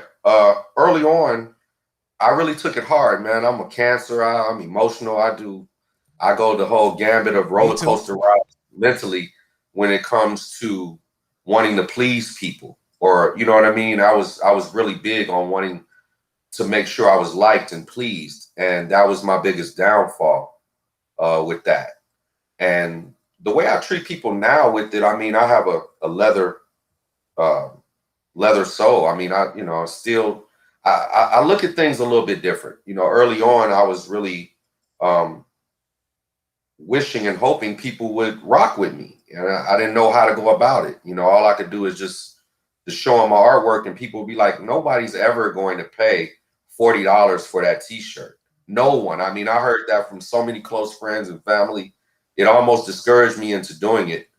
Matter of fact, I even took all my artwork and all my supplies and put them by the garbage on 86 and Stony. And I'm surprised nobody came and grabbed them up, just because I really felt like this is just not going to work, And I guess, again, with the pain and sorrow, somebody up top was like, hey, man, I can't see him going through this. Let's go throw him a little love, So the T-shirts went from $40 and they're now $200. They're even $350 overseas in the UK. So I can't complain. Yeah, I actually think it's money well spent. Thank you. That was. But to answer your question, right? I'm sorry. But to answer your question, I don't even pay any attention to the people that said it would never work. I actually laugh when I see their faces on Facebook, sitting at home, posting stuff on Facebook, meaningless stuff. You know what I mean? While I'm sitting working, while they're asleep, I am very, very happy to be where I'm at. Trust. Yeah. And let me tell you one thing I know about cancers. When y'all mess up with a cancer and they get mad, you are done. It's over with. Forever and ever. I don't care if it's blood related. Y'all got to. Now I'm a Taurus, and I will go the distance. And when I'm done, I can still be your friend and not fool with you, right? Cancer, not so much. Nah. Cancer, when you're done with a cat, they like, I'm not speaking. Cross the street, I don't care if you're my granny. Yeah, done. I know that's factual about a cancer. You cross me. Yeah, absolutely. Yeah, like, you can't speak? It could be 100 years ago. And they're still like, yeah, I'm full with them. Like, bruh, like, just nod your head, but not a cancer. I know that. I hate it. That's so true. I hate it. Are you a June or July Cancer? I am July 5th, right after the fireworks. I think it's the July Cancers that might have. Rhonda, you June, July? Because I'm a June. I think it's all Cancer. You yeah. Right. Yeah. Same way. Yeah, it's I've learned that I'm related to a lot of cancers, and and they lie. I'm like, bro, you can't. That was like in high school. Can you just say hi? Like, nah. I'm like, wow, yeah, that's different. But I want to tell you this before I ask you these questions. I want to tell you that, I'm going back to the point in your journey when you were angry because you didn't know about your mommy. And as a mother, we try to protect what we think would be the hardest thing. But she was planting seeds so much sooner than her transition. And so you that guardian angel and that mommy in her is seems like the moving force and the continuum in your, even to present day. Just from hearing it and from hearing the story and the anger and the passion, some things you have to learn without your mom and or dad. But it never means that they're not there. Kind of like if you are a believer of Christ, which I am, some things you have to learn. It doesn't mean that God is gone. You just have to find your way in some spaces, even with the difficulty, to be able to understand what a mom is and or a dad is. That parenting never leaves. But she knew you had put that paint she bought you by the garbage, and she made sure it wasn't touched, so you can go back and get it done. I just personally feel that. So I just wanted to share that with you. Now I got some questions for you, light skin. I gotta see what side of town you from, and if you really, I know you live in Arizona now. Right. Let me tell you what I learned about Arizona last year. I have to say this. I did not know tarantulas lived in cactuses. Yes, absolutely. Yeah. Absolutely. My friend lives there, and he said, we were at an Airbnb, and it was, all the backyard was full of cacti. And he said, none of them are swaying, are they? And I'm like, a cactus? Chicago, a cactus? Why would it sway? And he said, oh, that's when you know tarantulas are living there. What the hell? I was like, okay, I'm done. I want to stay in a hotel next time. Yeah.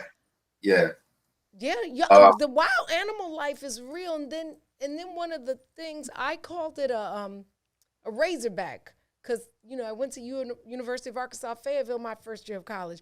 And it looked like a razorback to me, but it's a whole nother animal. You know what I'm talking about? Like the hairy pig looking thing? I forgot the name of it. Like armadillo? But it's loud. It woke us up. I was like, what the fuck? Well, It was terrible, Michael. I haven't seen any of those yet. I have got to find out what the name of that thing was. I was like, and it had babies, and it was walking in our driveway, and I'm like, okay. So now I have to think twice before I go outside. I got to look for swaying cactus. And then the man, the owner of the Airbnb says, respectfully, you're in their space. Right. Okay. Absolutely. Okay, note to self. I've never seen any of those, but I have seen, they have tarantulas, they have scorpions, snakes. Oh, speaking of scorpions. Yeah. My husband stepped on one. Wow. And it was a big old, I'm exaggerating. It was like this big. But it was about that big. But I have a picture of it. It was trying to get in the house. I'm like, scorpions. I forgot about the scorpions. I have to Google the animal, the pig, the razor. It's not a razor. I kept saying, that's a razorback. I was saying, ooh, pig suey. It was like, that's not a razorback. Because it's a little mean animal. I'm going to find out, and I'll text it to you. So let's test your Chicago. Okay. You ready? Okay. Oh, yeah, always. I kind of noticed because you're light skinned and you went to boarding school, but I'm going to go ahead and ask you anyway. Go ahead. Do you put sugar or salt and pepper on your grits?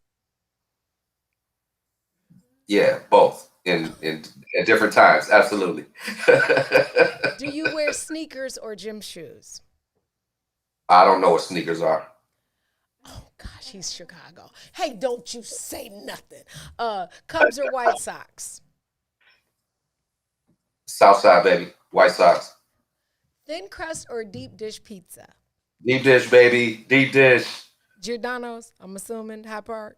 Well, I mean, I'm a pizza dude, so I hit all the pizza spots from Uno, Due, Reggio's. I've hit them all. Okay. Giordano's, High Park, all that. I forgot about Reggio's. You know what Oh, pizza I like? Just greasy. Choli's. in Hyde Park? Remember Choli's in Hyde Choli's, you Park? can't go wrong with Choli's. Get a slice from Choli's, you all right. Man, You know, Italian Fiesta. Come on. Yeah, Come on. man. That's Choli's is some good, bougie, greasy pizza. it is. It is. Let's It's see. Do you put ketchup or mustard on your hot dog? both. Soda or pop? Which one do you drink? What soda? Okay, Chicago. Harold's Chicken or Uncle Remus? Well, I'm from the South Side, so we rock with Harold's all day. Okay. Do you drive when you come home? Do you drive on the freeway or the expressway? I don't even drive anymore. Oh well, okay. Okay, lights. Yeah, I was in a bad car accident years ago, and I just, not that I can't drive, but it's just now that they have these different driving apps, I'm cool.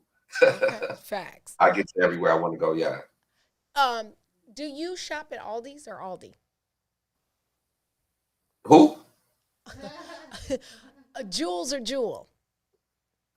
Well, yeah, I was a Jewel guy in Chicago. And did you I was call a it Jewel Jewel guy. or did you call it Jules? Jules, yeah, we gotta add the S on there. You better. Do you go to the movies or the show? You go to the movies or the show? I only went to the show. I never really watched any movies. I always go to the show. When after nursery school, did you go to kindergarten or kindergarten? Kenny. I was in kindergarten. Definitely. And we're not talking about Kenny shoes, y'all, but y'all wouldn't even know what Kenny shoes are. You actually should know, because guess what Kenny shoe owns? Foot Locker. So you shop at Foot Locker. Absolutely. The real money is Kenny Shoe Corporation. But anyway, I only know that because I worked at Foot Locker. Lady Foot Locker. Cam and Nate, Chicago. I am Chicago. South Side. Cam, That's how about right. that? Mr. Silas. Let's go That's right. to Maxine's on 87th Street. See what I'm saying? Mr. K. You better know. Y'all don't know nothing about Cam and Nays. I gotta help these ladies. Look, do you say Giro or Gyro? I say Giro. I still do it, even though I know that's not the right pronunciation. I still say Giro. Favorite joint, is that Pee Wee's on 87th or somewhere else? It used to be. Pee Wee's was my spot. Pee Wee's was my dad's spot. I mean, that was us. I'm from 87th Street, born and bred. I mean, for the most part. Okay, so tell me, did you ride the L or the CTA? I wrote the L. Okay, because we say that like that's just one train. Dan Ryan is not the L. Just so you Right. know, but you'd have Right. to be from Chicago to know. Yeah, right, We call exactly. the whole system the L. The L, absolutely. Michael, how many pennies make a dime? How many pennies make a dime? Yeah, I don't even count pennies. I only count dimes. that was a good answer. Yeah. But if I say it, then you tell me which one you would choose if you did count pennies. How many pennies make a dime? Would it be 10 or 10?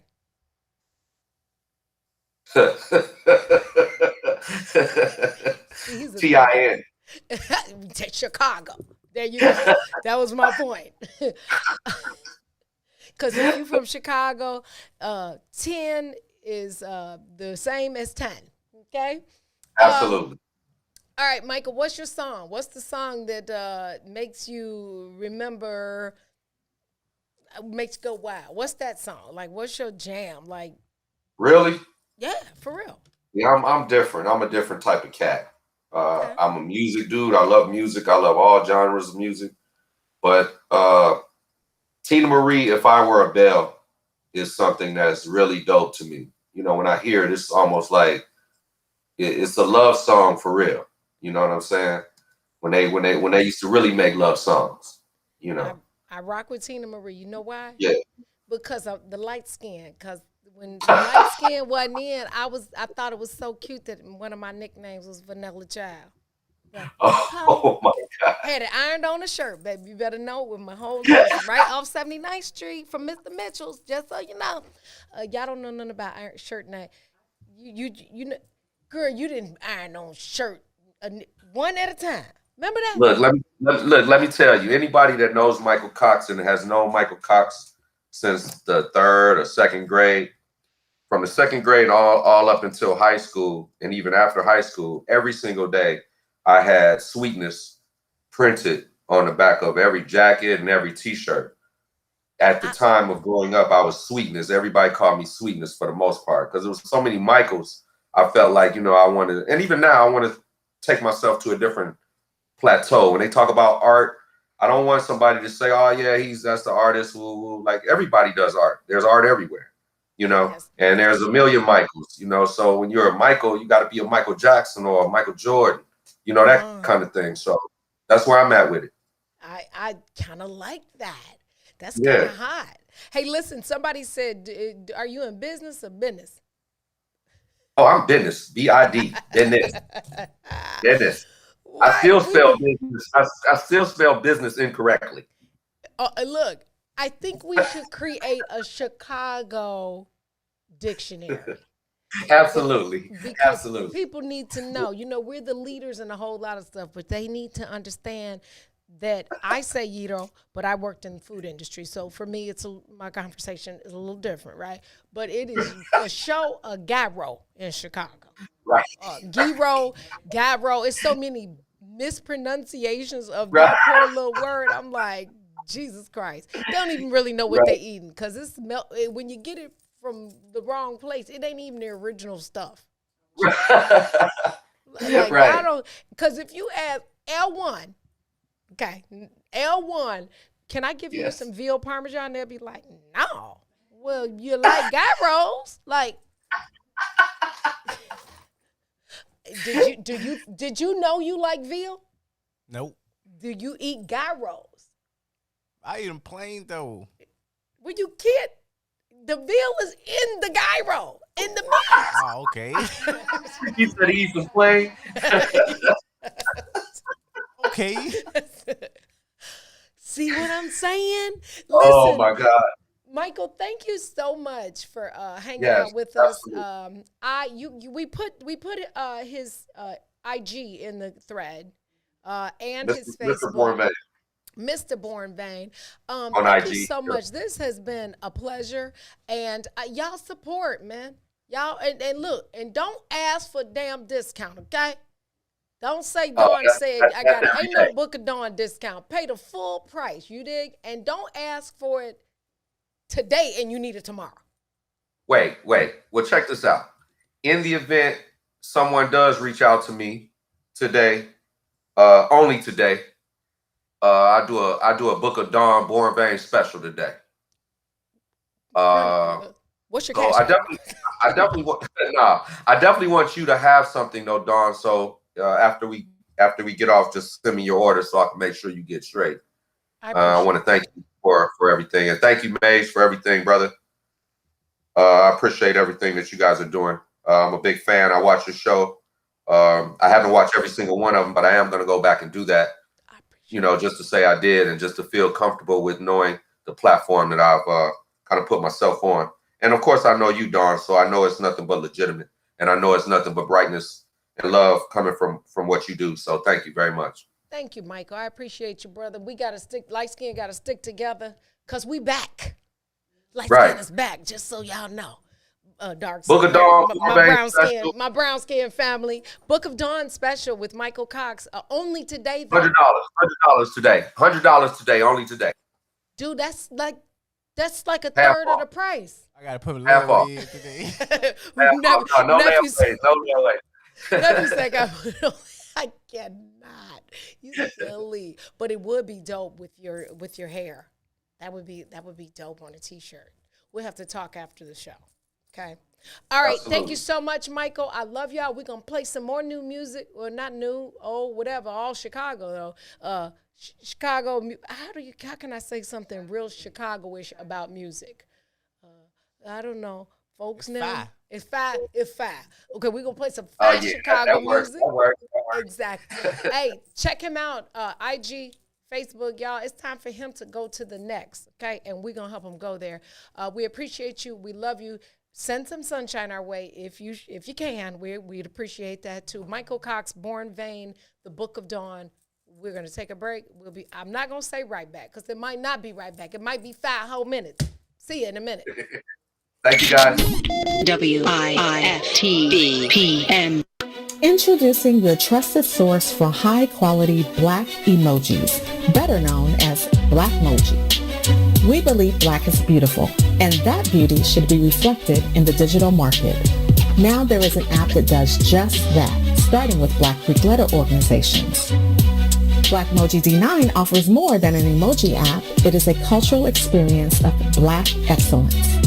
Download the app in the Apple or Google Play Store to access a specially curated catalog of emojis representing the Divine Nine. Use the emojis to celebrate Black Greek events, acknowledge current events, support social causes, and learn about esteemed Black Greek members who blaze the trail of Black history. A portion of every subscription goes toward a scholarship fund specifically for members of Black Greek letter organizations to help keep the legacy alive. Download the Blackmoji app today. Shop at Black-owned and operated Solo Beauty, where you are appreciated and respected. Located at 8158 South Cottage Grove, Solo Beauty can supply all of your Black hair care needs. Solo Beauty is open from 11 a.m. to 8 p.m. Tuesday through Saturday.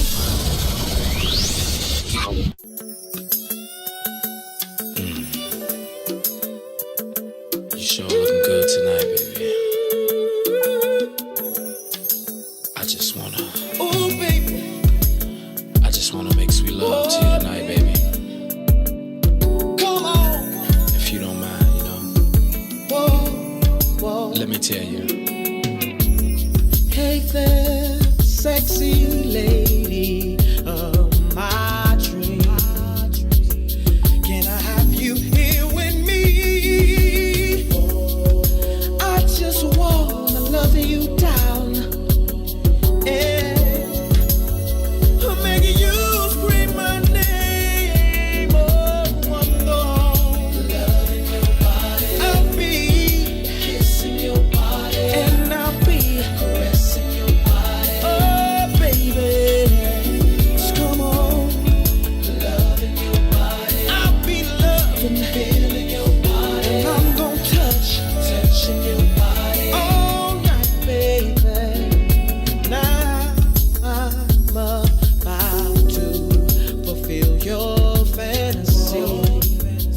So come a little closer, bring your body to me. I'm trying to take my time, I won't rush at all. 'Cause you deserve the best. I'm gonna love, I'm gonna kissing your body until the morning comes. Caressing your body. Oh, baby, just come on.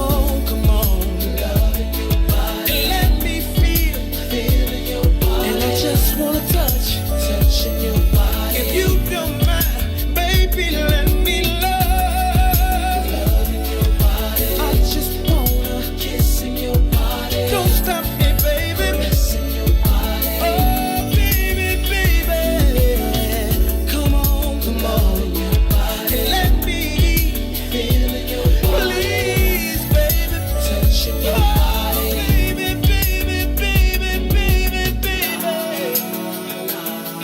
La la la la. Oh, baby, please.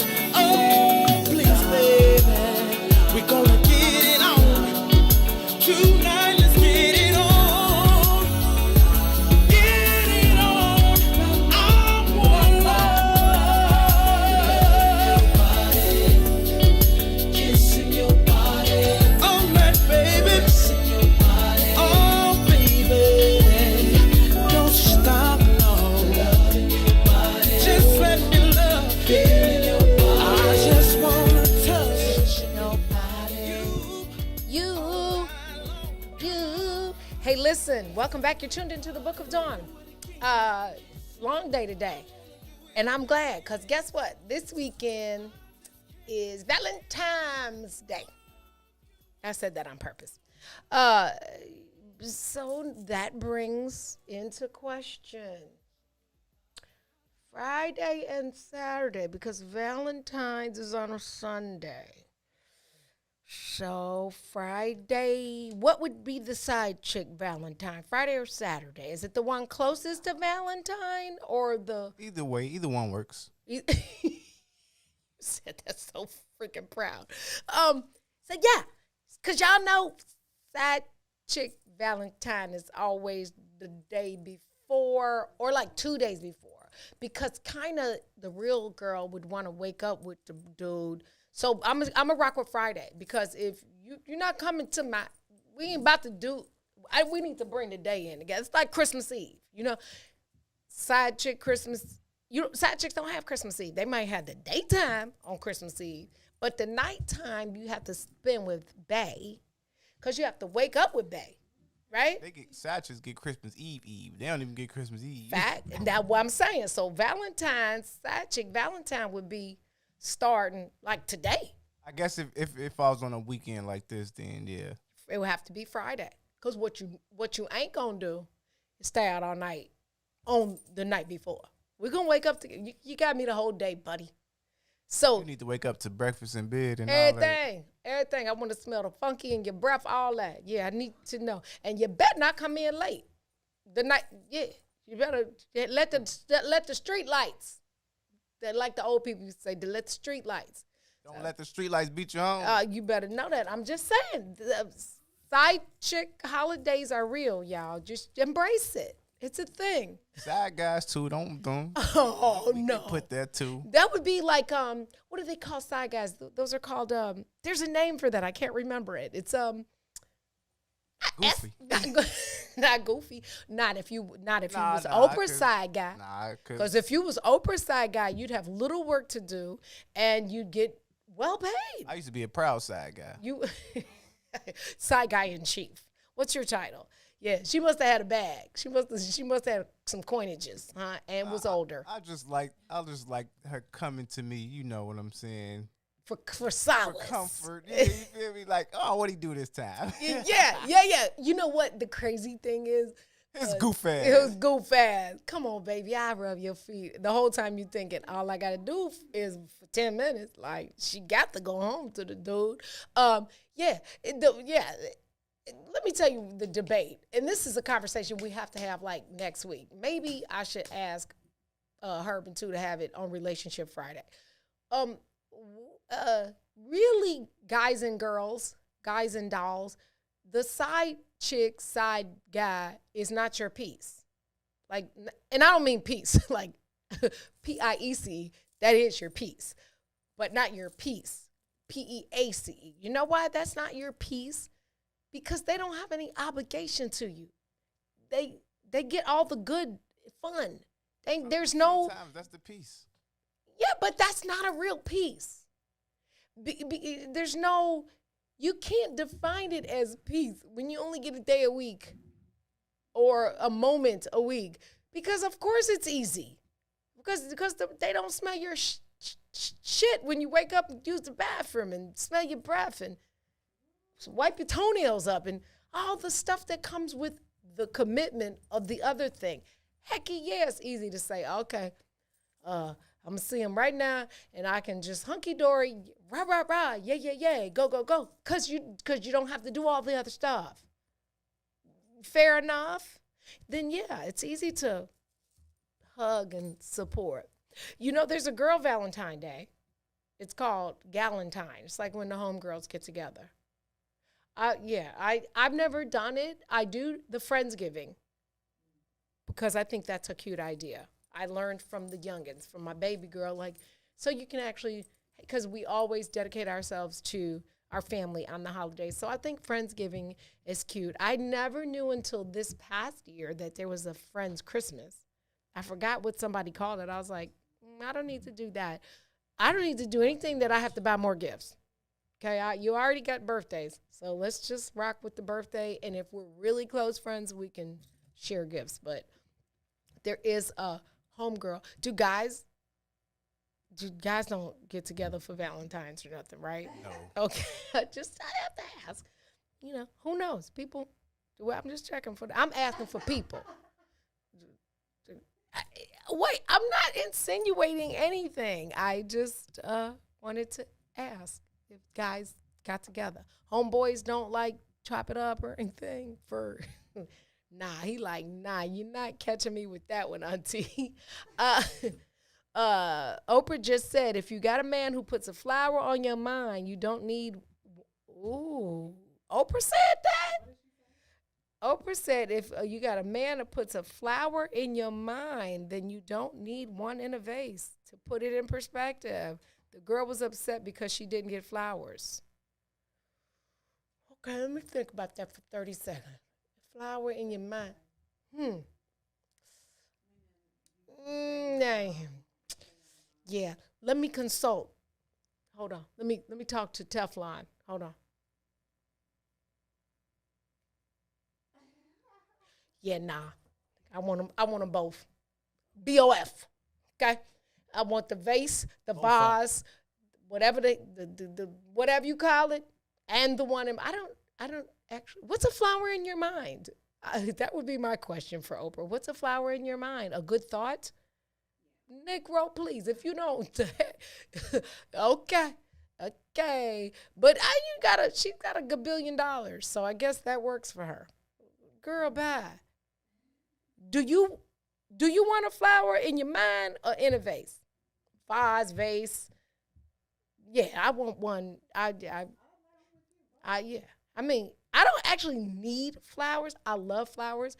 I love them. And my husband does a wonderful, he's like flower dude. Like he big. It's when you see him, you're just like, wow, that's pretty. I'm that guy. Yeah. Yeah. And I love. I like bringing in flowers. Yeah. Flowers. Yeah. I like flowers. It's stimulating mentally, the smell, and it's an expression, a true expression. But I could just see Mr. Milhouse saying, I'd be like, where's my flowers? Because he's really good with, he's good with not just holidays. He doesn't do just like the holiday, the flower holiday, He does flowers often. Like, it's not a, oh, I got my flowers for Valentine's, or oh, I got them for this day. It's a real thing because he knows I have a love of fresh flowers. But I'm a wager to say this. If he said, babe, do you like the flowers in your head? Like, what is that? I think she kind of means like he does the little things all year round. Well, I need her to say it like that. I need her to say that. Because flower in my head, I'm thinking, you got to be a little bit more descriptive for me. What say y'all? What do men like for Valentine's? That's not our day. I thought Valentine's was for your sweetie, no matter if it was either side. That's what sweetest days for, right? That's what allegedly they made that. But I always celebrated Valentine's. I didn't know Valentine had a gender. I think Sweetest Day was, first of all, they're Hallmark holidays. But so I do Sweetest Day for Mr. Milhouse, but I do Valentine's as well because I feel like I thought that was like the heart day. You could do it for your children. We were little in school and we had the little cards. You get the box of cards and you fill them out when you can barely write on the little space that's provided and you pass them out in school. We never just gave them to girls. We gave them to the whole class. So I think that Sweetest Day was created by good marketing, by somebody who paid attention to the science and realized that they could capitalize on yet another spending holiday. So, because I feel like Sweetest Day should be both. And then there's that nasty holiday. It's nasty when I can't remember. Somebody told me it has to do with sex and men. What's that holiday? I'm going to have to text somebody to get it. It's something in Blowjob Day. Yeah, we got to do some research on that one. It is. I'm not even making it up. It's something in Blowjob Day. I have to remind you. You know what the day is, right? No, I'm going to tell you. You guys think I'm kidding. I can't make this up. Something in Blowjob Day. Let's see. Blowjob Day. It's called Steak and Blowjob Day. There. See, I didn't make it up. It's Sunday, March 14th. It's coming up. Literally coming up. But yeah, I didn't make that up. I told ya. Like, I did not make that up. It's Steak and Blowjob Day. That's a day. I learned about that day like 4 years ago. I was like, it's what? No, it was longer than 4 years ago because MV was still open. And I did like a Valentine's prefix and we did a Sweetest Day prefix. And somebody asked me, are you going to have a steak and blowjob prefix menu? And I was like, what the heck is steak and blowjob day? And that's when I found out about that. See, let me set the date. It's he said, let me set the date. It says, according to Wikipedia, which we know is not super legitimate because anybody can change it, but I'll read you the Wikipedia definition.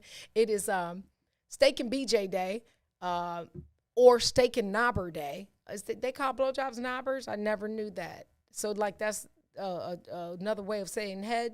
I didn't know that. Have you ever heard knobber? I didn't know. I heard slob, but my knob. I've heard that. So I guess it makes sense. It's a satirical holiday created in the United States as a male's response to Valentine and celebrated a month later, March 14th, not February 14th. You're looking at me. You reading it for yourself. I didn't make this up. And this is not from the Book of Dawn.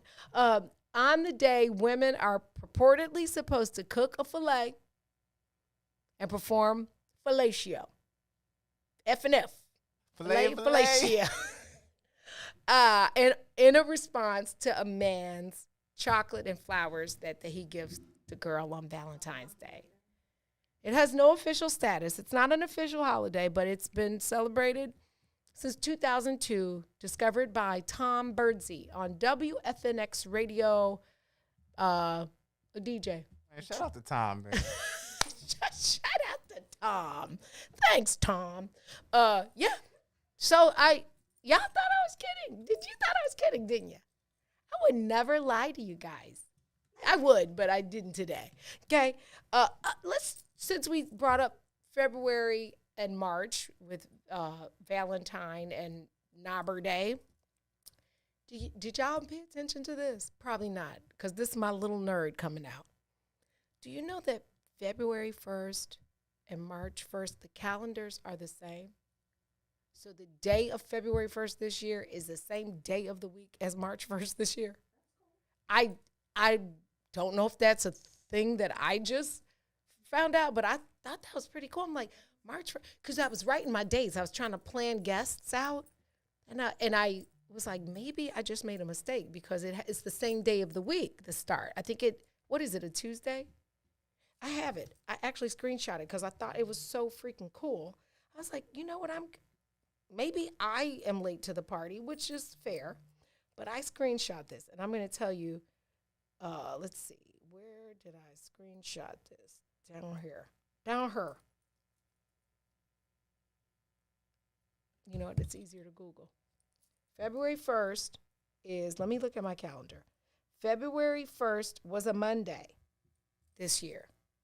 March 1st is a Monday. So that means even though February only has 28 days, the entire March calendar day of the week is the same except for the additional days in March. That's dope. I'm looking at it now. All straight down. Yeah. And I only noticed it because I literally was like, okay, trying to plan out, not too far in advance, and I was like, wait, that says Monday, and that couldn't be Monday because that would be, and then I looked at it and I'm like, I never knew that was even a thing. Isn't that pretty cool? I thought it was, and it's back to back. So remember, next week is Fat Tuesday. I gotta bring y'all some beads next Tuesday, and coconuts. Y'all ever been to Mardi Gras? You know what coconuts are for? You know, when they do the parade and you got, well, these aren't knobs because that's a knob. So the big boobs and you flash, those are knockers. I knew it was KN something. And you show your knockers, you get the good stuff from the parade, and it's coconuts. We talk about knocks and knobs. Knocks and knobs. New show. We go Wednesday. Tell DJ knocks and knobs. Knocks and knobs for everybody. But yeah, you're supposed to show your coconuts and get coconuts. Some do. I mean, it's a new world. It's a new age. But you get lots of bead. Listen, let me tell you about the bead foolery. First of all, go to a Mardi Gras. Listen, y'all, go.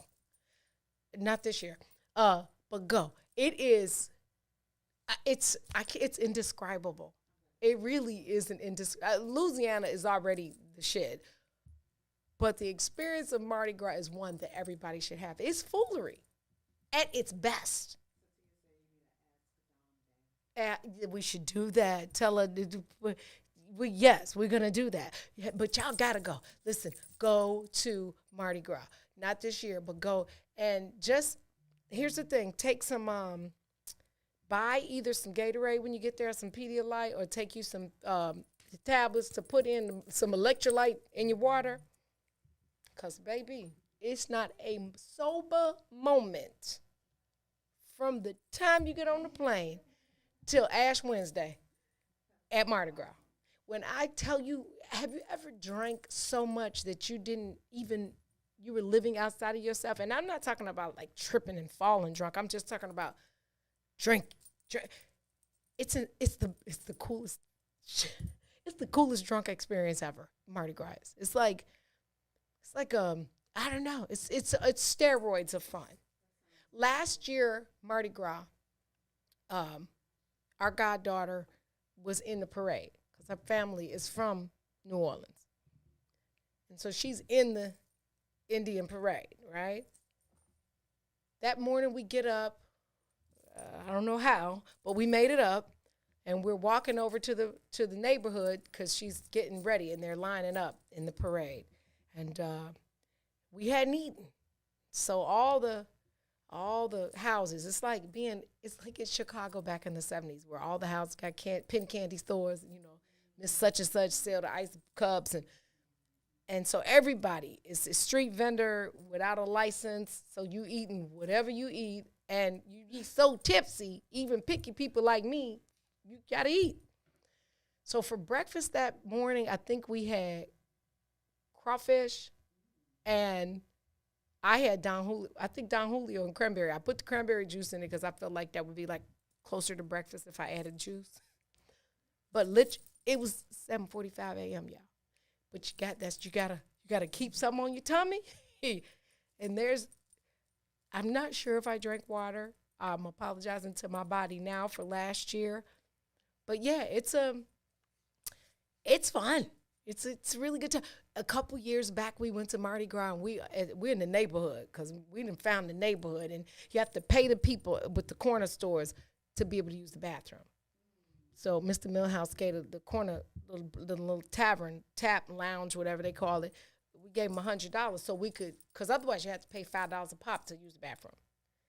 And the bathroom was no more than a toilet and the wash sink, and it wasn't clean. And so me, I'm standing on the toilet with one foot trying to aim, and no tissue. And the window is open. You see the whole, yeah. But it was inside, and at least you didn't have to pee outside. Listen, I think that day, I'm not really sure because it's still hazy. I think that day, I might have bit a piece of chicken for the first time in like 20 years when this happened, because I remember being in a gas station that was like, how the gas stations had the food, and I remember ordering chicken. I don't know if it was for me or for Mr. Milhouse, but Spike Lee was in line right next to me, ordering the same drunk people chicken. And I was like, we all faded. I'm like, you Spike? He's like, yeah. I was like, oh, that's some cool shit. Wait, hurry up and get your chicken so you can come out here and take some pictures with us. He was like, okay. Yeah, we was all down there just drunk and equal. Drunk has no hierarchy. You can just all be the same in the drunkenness. But yeah, if you've not been, and you'll find yourselves, there are levels to the beads. Some are really dope. Some are chinky, like the ones we get typically when you don't live in Louisiana. But some of the beads are so unique and different. It will make you fight over a bead. And then the coolest thing that I feel like we should have here when we do Bud Billiken Parade again, they make these seats for the children. And what they are essentially are like 10-foot high chairs. Literally. Painted in colors. And so we're walking by, and I'm looking like, what is that, Mr. Milhouse? And he's like, That's so the kids can see, so you don't have to put them on your shoulders. So it's like above the. I definitely wouldn't want my kid up there because when they throwing them coconuts and them bees down, you around and catch one in your eyeball, and then I have to chase the float. But it's cute. I thought it would be great at a Bud Billiken parade because they don't throw stuff off the floats. Yeah, that's what I have for you. We're gonna take a break and we're gonna come back. Side chick, Valentine, Galentine. You still gotta buy your gifts. Hey, buy somebody a T-shirt from Born Vain. $115. Yeah, that's a real discount. No layaway. I put his Zelle in the thread. We'll be right back. It's the Book of Dawn. WIFTBPM.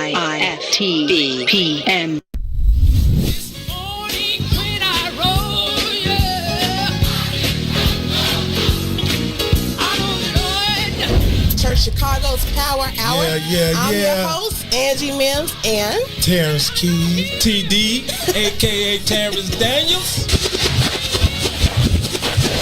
I wish I had one witness in the house. You got one. Got a couple of them. Got two T's. Give me a testimony. Oh, Lord. He's did it before. Oh, Lord. I got one. Something better. I got 5 reasons. 5 reasons. Oh, Lord. He turned it around. Turn it around. He woke me up this morning. Oh. Don't do this. Don't do this. Go number ahead. 4. He woke me up this morning. Come on, number 3. Come. He woke me up. Oh, Lord. He woke you up. That thing could touch you. One of them 5s will get you. What's the second one? He woke me up this morning. Yes, sir. Yes, sir. Oh, my God. And the number 1 reason. Number 1. Final answer. He woke me up this morning. He woke me up this morning. That's a testimony. That's a testimony.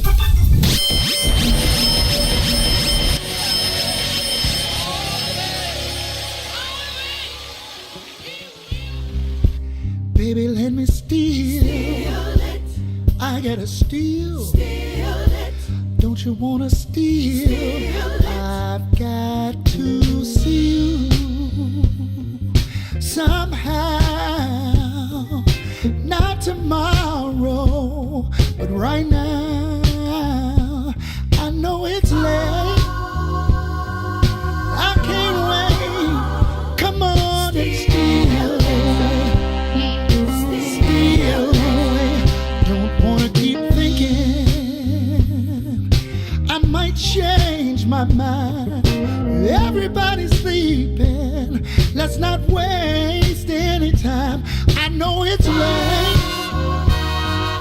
Oh, I can't wait. Come on and steal it. Oh, steal it. I know that it's wrong meeting you this way. There's no other way I can be with you.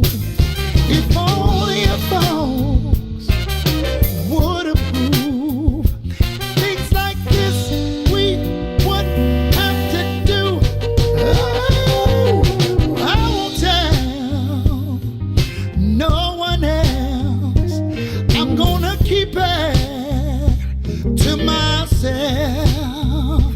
I know it's late. Oh, I can't wait. Come on and steal it. Oh, Steal it. So I probably shouldn't say steal it because I don't want anybody to steal it and say I said steal it. But the steal of a deal with Michael Cox and Born Vain Art is a steal. I know y'all not going to be able to relate, but this is for my friend. Did you ever have to go to the store and get stockings for your mother? You ever had to do that? Yeah. Do you remember the brand? Knee high. No, that's all I remember. Okay, that was the size. That comes to your knee. That's all I remember. Okay, was it in an egg, or do you remember what the package looked like? It was like the gray with the hole in the middle so you could see the texture of it. Okay. Well, when I was a youngin', we used to go to Walgreens, get pantyhose, stockings for my mama. And, you know, the few times when you're young, she lets you wear them, right? I told you my horror story where my stockings for prom were reinforced toe. So the reinforced toe, it's covered like a sock. It looks like the top of a sock. But the nude was the Like, that's when you grown. But that's, you know how church people be like, you're a whore.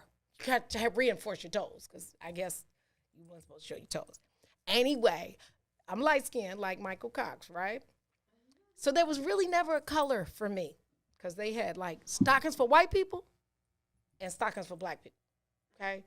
So those of us that ride the line in the middle whose parents, put us in the same bucket, my mama wore a stocking called Lita. And I thought they was out of business until I bought these for my sister friend Eve Bridgeforth. So my mother was coffee colored, medium tall. Eve, this is for you. I found them. We had a drunk conversation about 4 years ago. We was outside Lil's, Dave Dixon's bar, Lil's. We was tipsy too little that day. And I said, do you remember Lita stockings? And we literally laughed for about 7 straight hours because we talked about the fact that I couldn't really, for me to wear them made my legs 7 shades darker than the top part because they didn't have it didn't say for light-skinned people. My mother wore coffee and I wore pecan. See that? And I couldn't figure out if they still sold them. Shots out to Lita. You can get them at the beauty supply house. Who wears stockings? Yeah, see, y'all don't wear stockings or slips. Y'all need to get back to understanding what stockings and slips are. You can't hate stockings. Every day ain't a nude leg day. Look, Eve, these are for you. I got you some pecan and I got you some coffee.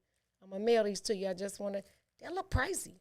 For them to have been out since I was a youngin', they still almost $4. I feel like, yeah. Invincibly sheer. Accents, natural skin tones. Yes, Lita. Yeah, this for Eve. Sizes, small, medium, tall, queen, 1X to 2X, X large, 3 to 4X, and XX large, 5 to 6X. I think I probably should have bought a pair of the XX. I wouldn't have mind seeing what that looked like. That's probably difficult to put on without tearing. A 5X. No. 220 pounds and over with no height restriction. It says small, 4'10" to 5'2", 90 to 115 pounds. Medium, 5'2" to 5'6", 115 to 130 pounds. Medium tall, 5'6", 5'8", 130 to 150. Tall, 5'8" to 6 feet, 150 to 180. 180 to 200, 200 to 220, 220 pounds and over. Yeah, I'm going back, and I'm gonna get the 5X, and I'm gonna open that mug on the air. What you gonna do with them? I just want to see what it looked like. You had to wear the big one? You used to be over 200? I did not know that. It is a thing. Does it fit? Is it stretched? Can you get it up? Or could you? Because you clearly are not over 200 right now. Yeah, but it was always a tear involved. Yeah. Remember that? And they look like a little stretch mark. Oh, no. A tear in a stocking looked like a stretch mark. I'm sure I'm dating myself today, but the struggle was real. And that's a whole nother conversation we're going to have with child millennials.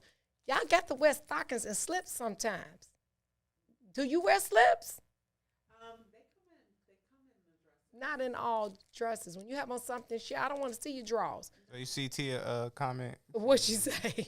What did she say? Are y'all wearing panties with them stockings? Oh, I wear panties with everything.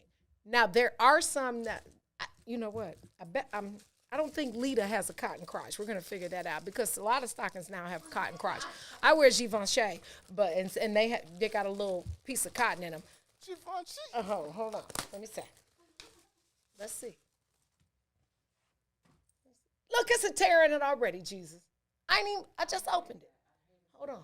Let's see. Look at her panties. Look at her panties. Oh, no. You got to wear panties with these. These got the inside like like a pair of jeans. You can't be rubbing right there. You're gonna get a yeast infection. Okay, you're gonna need some monostat if you wear these without panties. Ew. Yeah. No, these. But y'all see what I was talking about when I said my complexion. Hold on, let me show you. See? Oh, and look at that. A reinforced toe. See? This is a whole show we can have about proper pantyhose. Y'all see that? Can y'all see that? Can they see me? Yeah, I should zoom in. That's a reinforced toe. It means that it's covered. A nude, is this one reinforced? Probably, because I bought them at the same time. A nude toe would look like this, where you get to see the toes. But if you're a new school person and you get that acrylic on your toes because you think that's cute, because it's not, then you would probably tear the top because it would stick up. But that's a whole nother conversation as well. Just say because that could be one of my two things. Here's two things. Don't get the acrylic on your toes. Your toenails ain't supposed to be long like your fingernails. See that? Yeah. See that? That's a reinforced toe. The toe there. I wonder why they even did that. These probably because originally, before pantyhose were pantyhose, stockings were stockings. And this was the bottom of a stocking, i.e. a sock. It was just a very thinner version. And so you put on your stocking, but you need the garter belt to hold it up. Yeah. So yeah, Eve, these are for you. I think I just tore this one. And I put my hand in it where your pee-pee would go, so I'll get you a new pair. I might wear these one day this week. Or alternatively, I could cut it right here and make a stocking cap. A filter for your washer. I can't. True. Catch that link. Yeah, I could cut them and do what?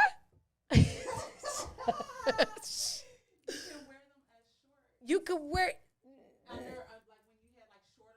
Oh yeah, well, these are not control top. So if you got some muffin top, it's gonna bulge in here. So this, wait, hold on. This is my size. Oh, no, I need.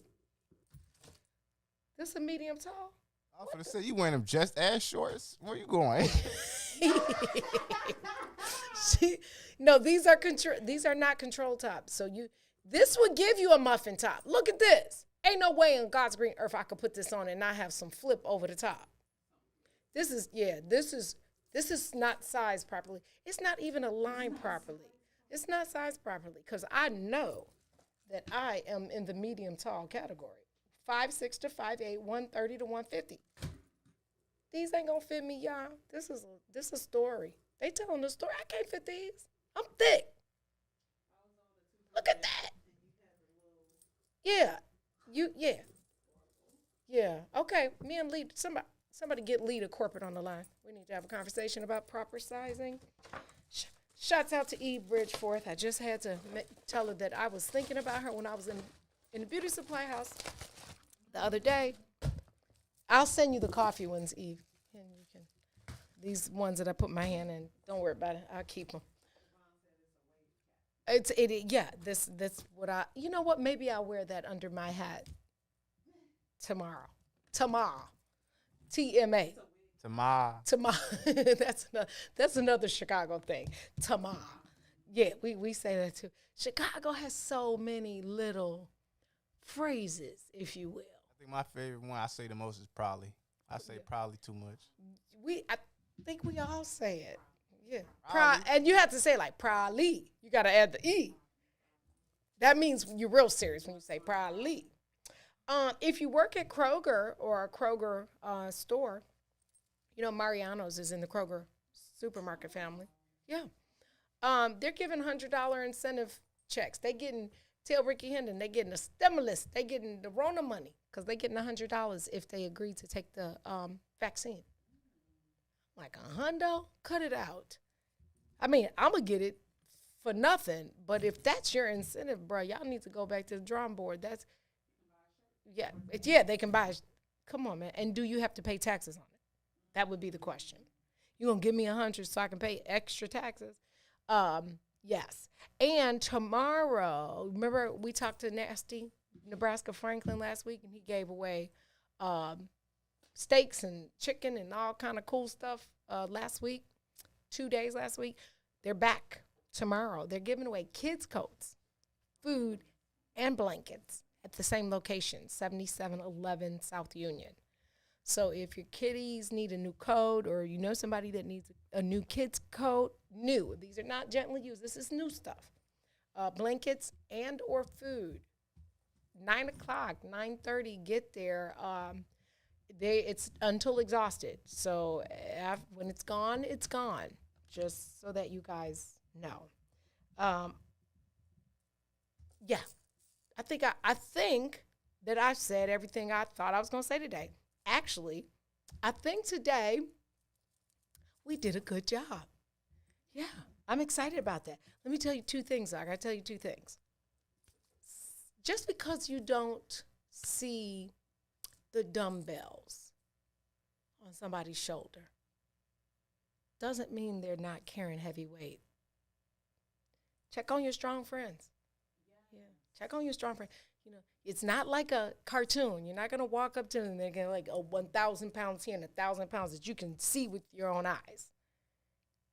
Doesn't mean people aren't carrying heavy weights. Like it's a different time. People overextend themselves. Broad shoulders are broad. Doesn't mean they can carry thousands and thousands and thousands of pounds, okay? And should you not have the kind of friends that love you and check on you, and, you know, buy you stockings, you should be able to feel, literally feel, when it's time to move to the next chapter, okay? It's okay to reason, season, lifetime. It's okay to put things in perspective. Everybody that's with you ain't for you. Everybody that was there at the beginning when y'all was wearing French braids and iron-on T-shirts might not be there when you get your hair relaxed so you get the good lace front. Just saying, there's evolution and progression, okay? So that just, you know, check on your strong friends. Strong people on the inside might just be suffering, okay? Make sure you check on somebody that's real strong today. Again, I appreciate you for letting me in your house on your TV. Thank you for sharing. Tune in tomorrow. I'm not going to teach you actually anything. I'm going to allow somebody to show you, if you're ready to make that move and break up with corporate. There's somebody with a game plan. Katrina Roddy will join us tomorrow. Next week, we got Ben One. I can't wait to hear him. His songs are hot. Yeah, they dope. I think they're good in the rotation. And we will be having a conversation about wine next week. We're going to have our first interview. And then after that, we're going to create a tasting series right here on the Book of Dawn so we can learn you something about difference in Boone's Farm and Yellowtail and wine. Okay? Boone's Farm is not even like... it used to be. Like 2%? Yeah, but yeah. It's actually kind of good. You know, I told you when I feel ratchet, sometimes I still do Boone's Farm, Alde, Hypnotic. I do, sangria in a bottle. Sometimes, you know, every day it's not a vintage champagne day, okay? My pops gave me Boone's Farm when I was like 13. Yeah, because it's like drinking, what's my mother used to drink the kosher wine. Forgot the name of it, but yeah, it was kosher wine. It doesn't have a whole huge liquor content, but we should know. We should know what tannins are, and we should know what varietals are. If you don't know, varietals are the different variations of grape. You know, there's Chardonnay grapes, and there's all. It's not just the stuff you see in the supermarket, okay? And there's a process to making that. The process is the same. It's the other pieces that we're going to learn you.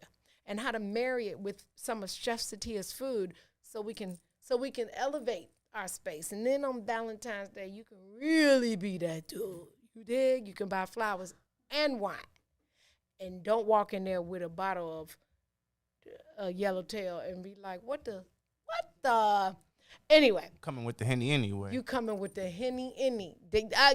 Robert Patrice, can we get a T-shirt that says he's coming with the Henny any? Okay? Henny any. And I'm going to say, well, yeah, Henny will make you do some things. Okay. Thank you for letting us in your homes, on your TVs, in your workplaces. We appreciate it. Every day, every weekday, 9 a.m., spending your time with me. Remember to lead with love. Use your voice to be a positive impact. Have a wonderful day. Stay warm. Stay warm. Tune in tomorrow for the next page in the Book of Dawn. We are going to hear about how to break up with corporate. I'm not proposing that anybody leave their job, just so you know. But I do know that some people are gifted and have a dream that sometimes is outside of the corporate box. And so, hey, might as well learn. Michael Cox talked about it today, right? Yeah, tune in tomorrow. Next page, Book of Dawn. You know, forever, peace, and roll tide, roll. WIFTBPM. Yeah. Ooh. I miss your kiss. Oh, your kiss is one of a kind. It feels so nice. Girl, you do it right. I miss. Ooh. Oh, girl, you don't